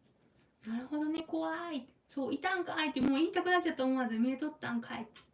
うん。彼氏が怖いって確かに、そやねん。とか、はよ言えよなって思う。事故物件壊して建てちゃったとか、ちょっとそれ思った私も。新築でも土地のせいで出ちゃうことあるみたいですよ。序盤に出てきた、霊道とか、鬼門とか、そういう関係ってことかな。かもしんないよね。あら、こんばんはって今、万博帰りで私が宿場に状態ですって。ありがとうございます。疲れてる中覗いてくれてね。ね、もはや場所があれやったら関係ないよね、古民家とか。例に家賃払ってほしいっていう階段もあったって確かに、おるんやったら出せよな。それはちょっとわかる。で、続いては、じゃん。2つ目だ。あっこめいださん、ありがとうございます。私が中学2年の夏、友達の家から帰り道、時間は覚えていませんか？夕焼けぐらいの明るさでした。自転車で墓地の横を通ると、3メートルほどの大きな火の玉を見ました。3メートルやばいで、私の部屋ぐらいじゃん。びっくりしましたが、まさかそんな大きな火の玉があるわけないと思い、そのまま自宅へ帰りました。ところが、その夜、ホラー番組がやっていて、本物の火の玉は3メートルぐらいの大きさがあるんです。と話していたのを聞き、びっくりしました。火の玉は霊的なものではなく、輪が燃えているものが火の玉に見えるらしいので、怖い話とは違うかもしれません。ただ火の玉を見た日にテレビでその話が流れたのでびっくりしました。それ以来火の玉を見たことは一度もありません。霊的なものではないといえ、やっぱり見ると怖いので、もう見たくないです。ねえ、どんなことでしたか？火の玉見たことある方他にも見えるかな？火の玉は霊的なものじゃなかったんだ。リンってなんだろう。イメージ的には金属っぽい気がするねんけど、お菓子食べていい？金属っぽいものの気がするねんけど、リンとはって感じだよね。もしかして他にもし火の玉見たことある勢がいたら聞きたいよね。なんか昔結構火の玉ってホラー番組とかで出てきよったけど、最近何も出てこないよね。もう見ない気がする最近。サクサク。あ、物件怖いのはほんとやだ。不動産屋で働いてた時に孤独死した部屋とか何度も行きましたって。そっかー。でも、私ね、事故物件の本持ってるんだよね。読みたくなっちゃって買ったんだけど、今時珍しく紙で買ったんだけど、それも確か結構すごかったよ。火の玉大学教授ならプラズマって言いそう。確かに。どっちかというとあれかな。化学現象に近いんか。土葬してると見えるんやって、火の玉。なるほどね。人間を埋めてるから、人間から出たガスとかが化学反応で燃えるのが火の玉で合ってるかな。で、今は土葬減ったから昔よりでんくなったってことかな。うん。なるほどね。ちょっとそこはあれやね、科学の理由をつけてくれるとすんなりくる、私的には。でも今仮想になったもんね。もう大昔に埋めたやつでまだ土葬のお墓もあるかもしんないね。もうひなたも田んぼのあぜ道で並んで飛んでた。並んで飛ぶの？並んで飛んでた。ただいま、火の玉見たことある？おかえりなさい。お、火の玉見たことあるみ結構いる。あ、UFO なら見たって気になる。ちょっと待って。UFO は別の回でやるべきかな。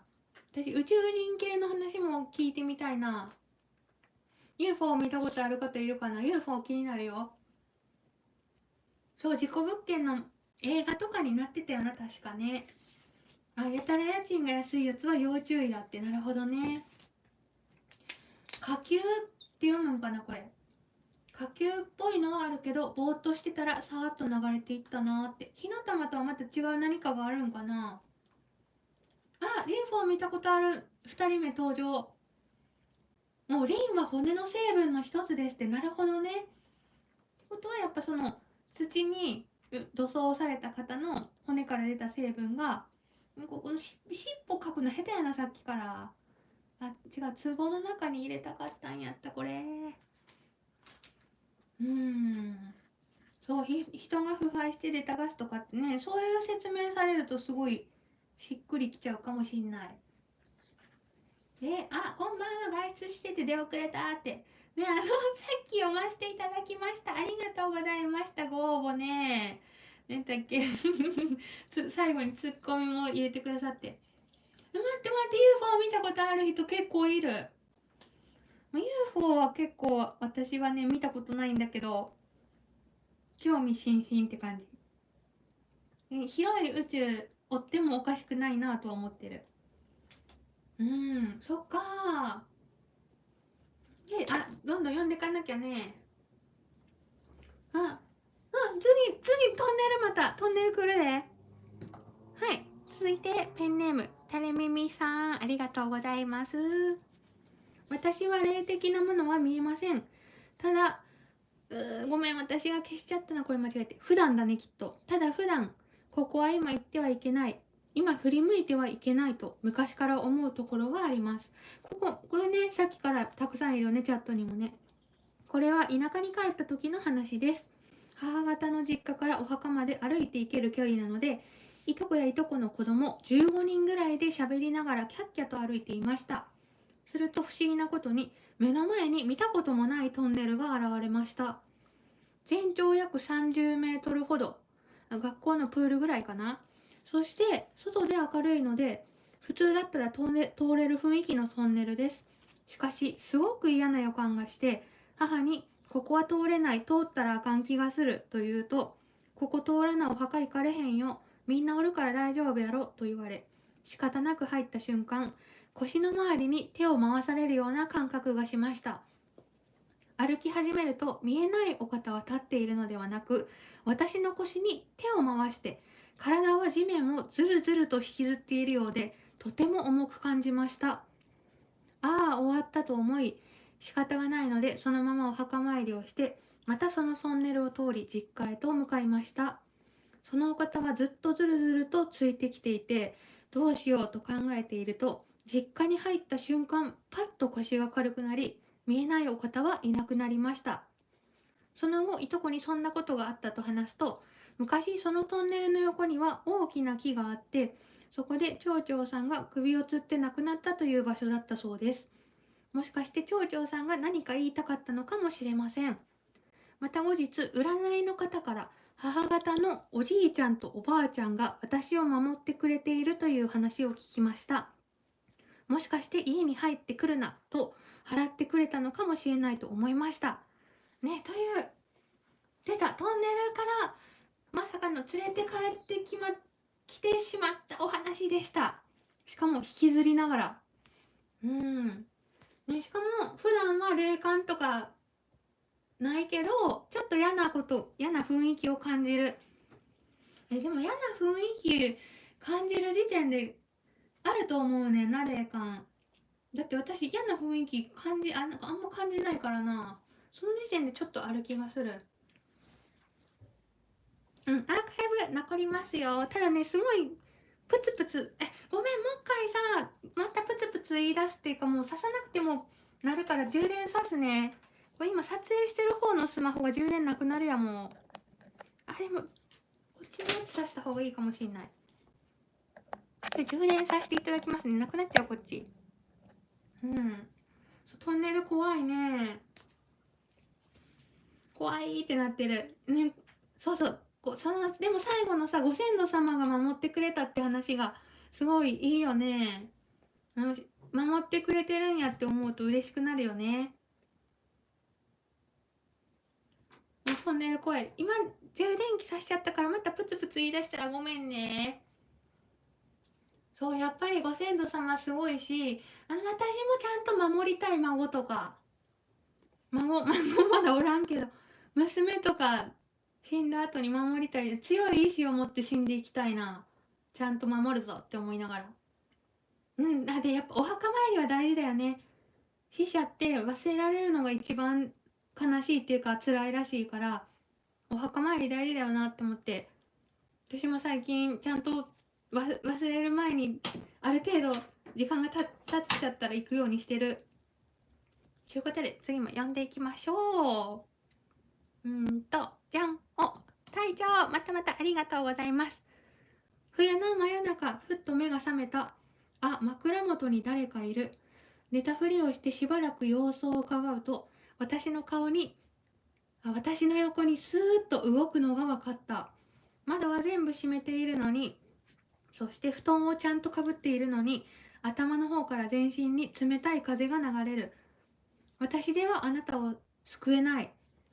不動明王軸の呪を唱えると体がすっと暖かくなり、眠りについた。日頃から見えるってさっきから話してくれてるからさ、これはいつもあるうちの一つのことかなって思うねんけど、その不動明王軸の字を覚えたいねんけど、どうしたらいいんやろ。やっぱそういうのって効果あるんかな。多分日頃から体験され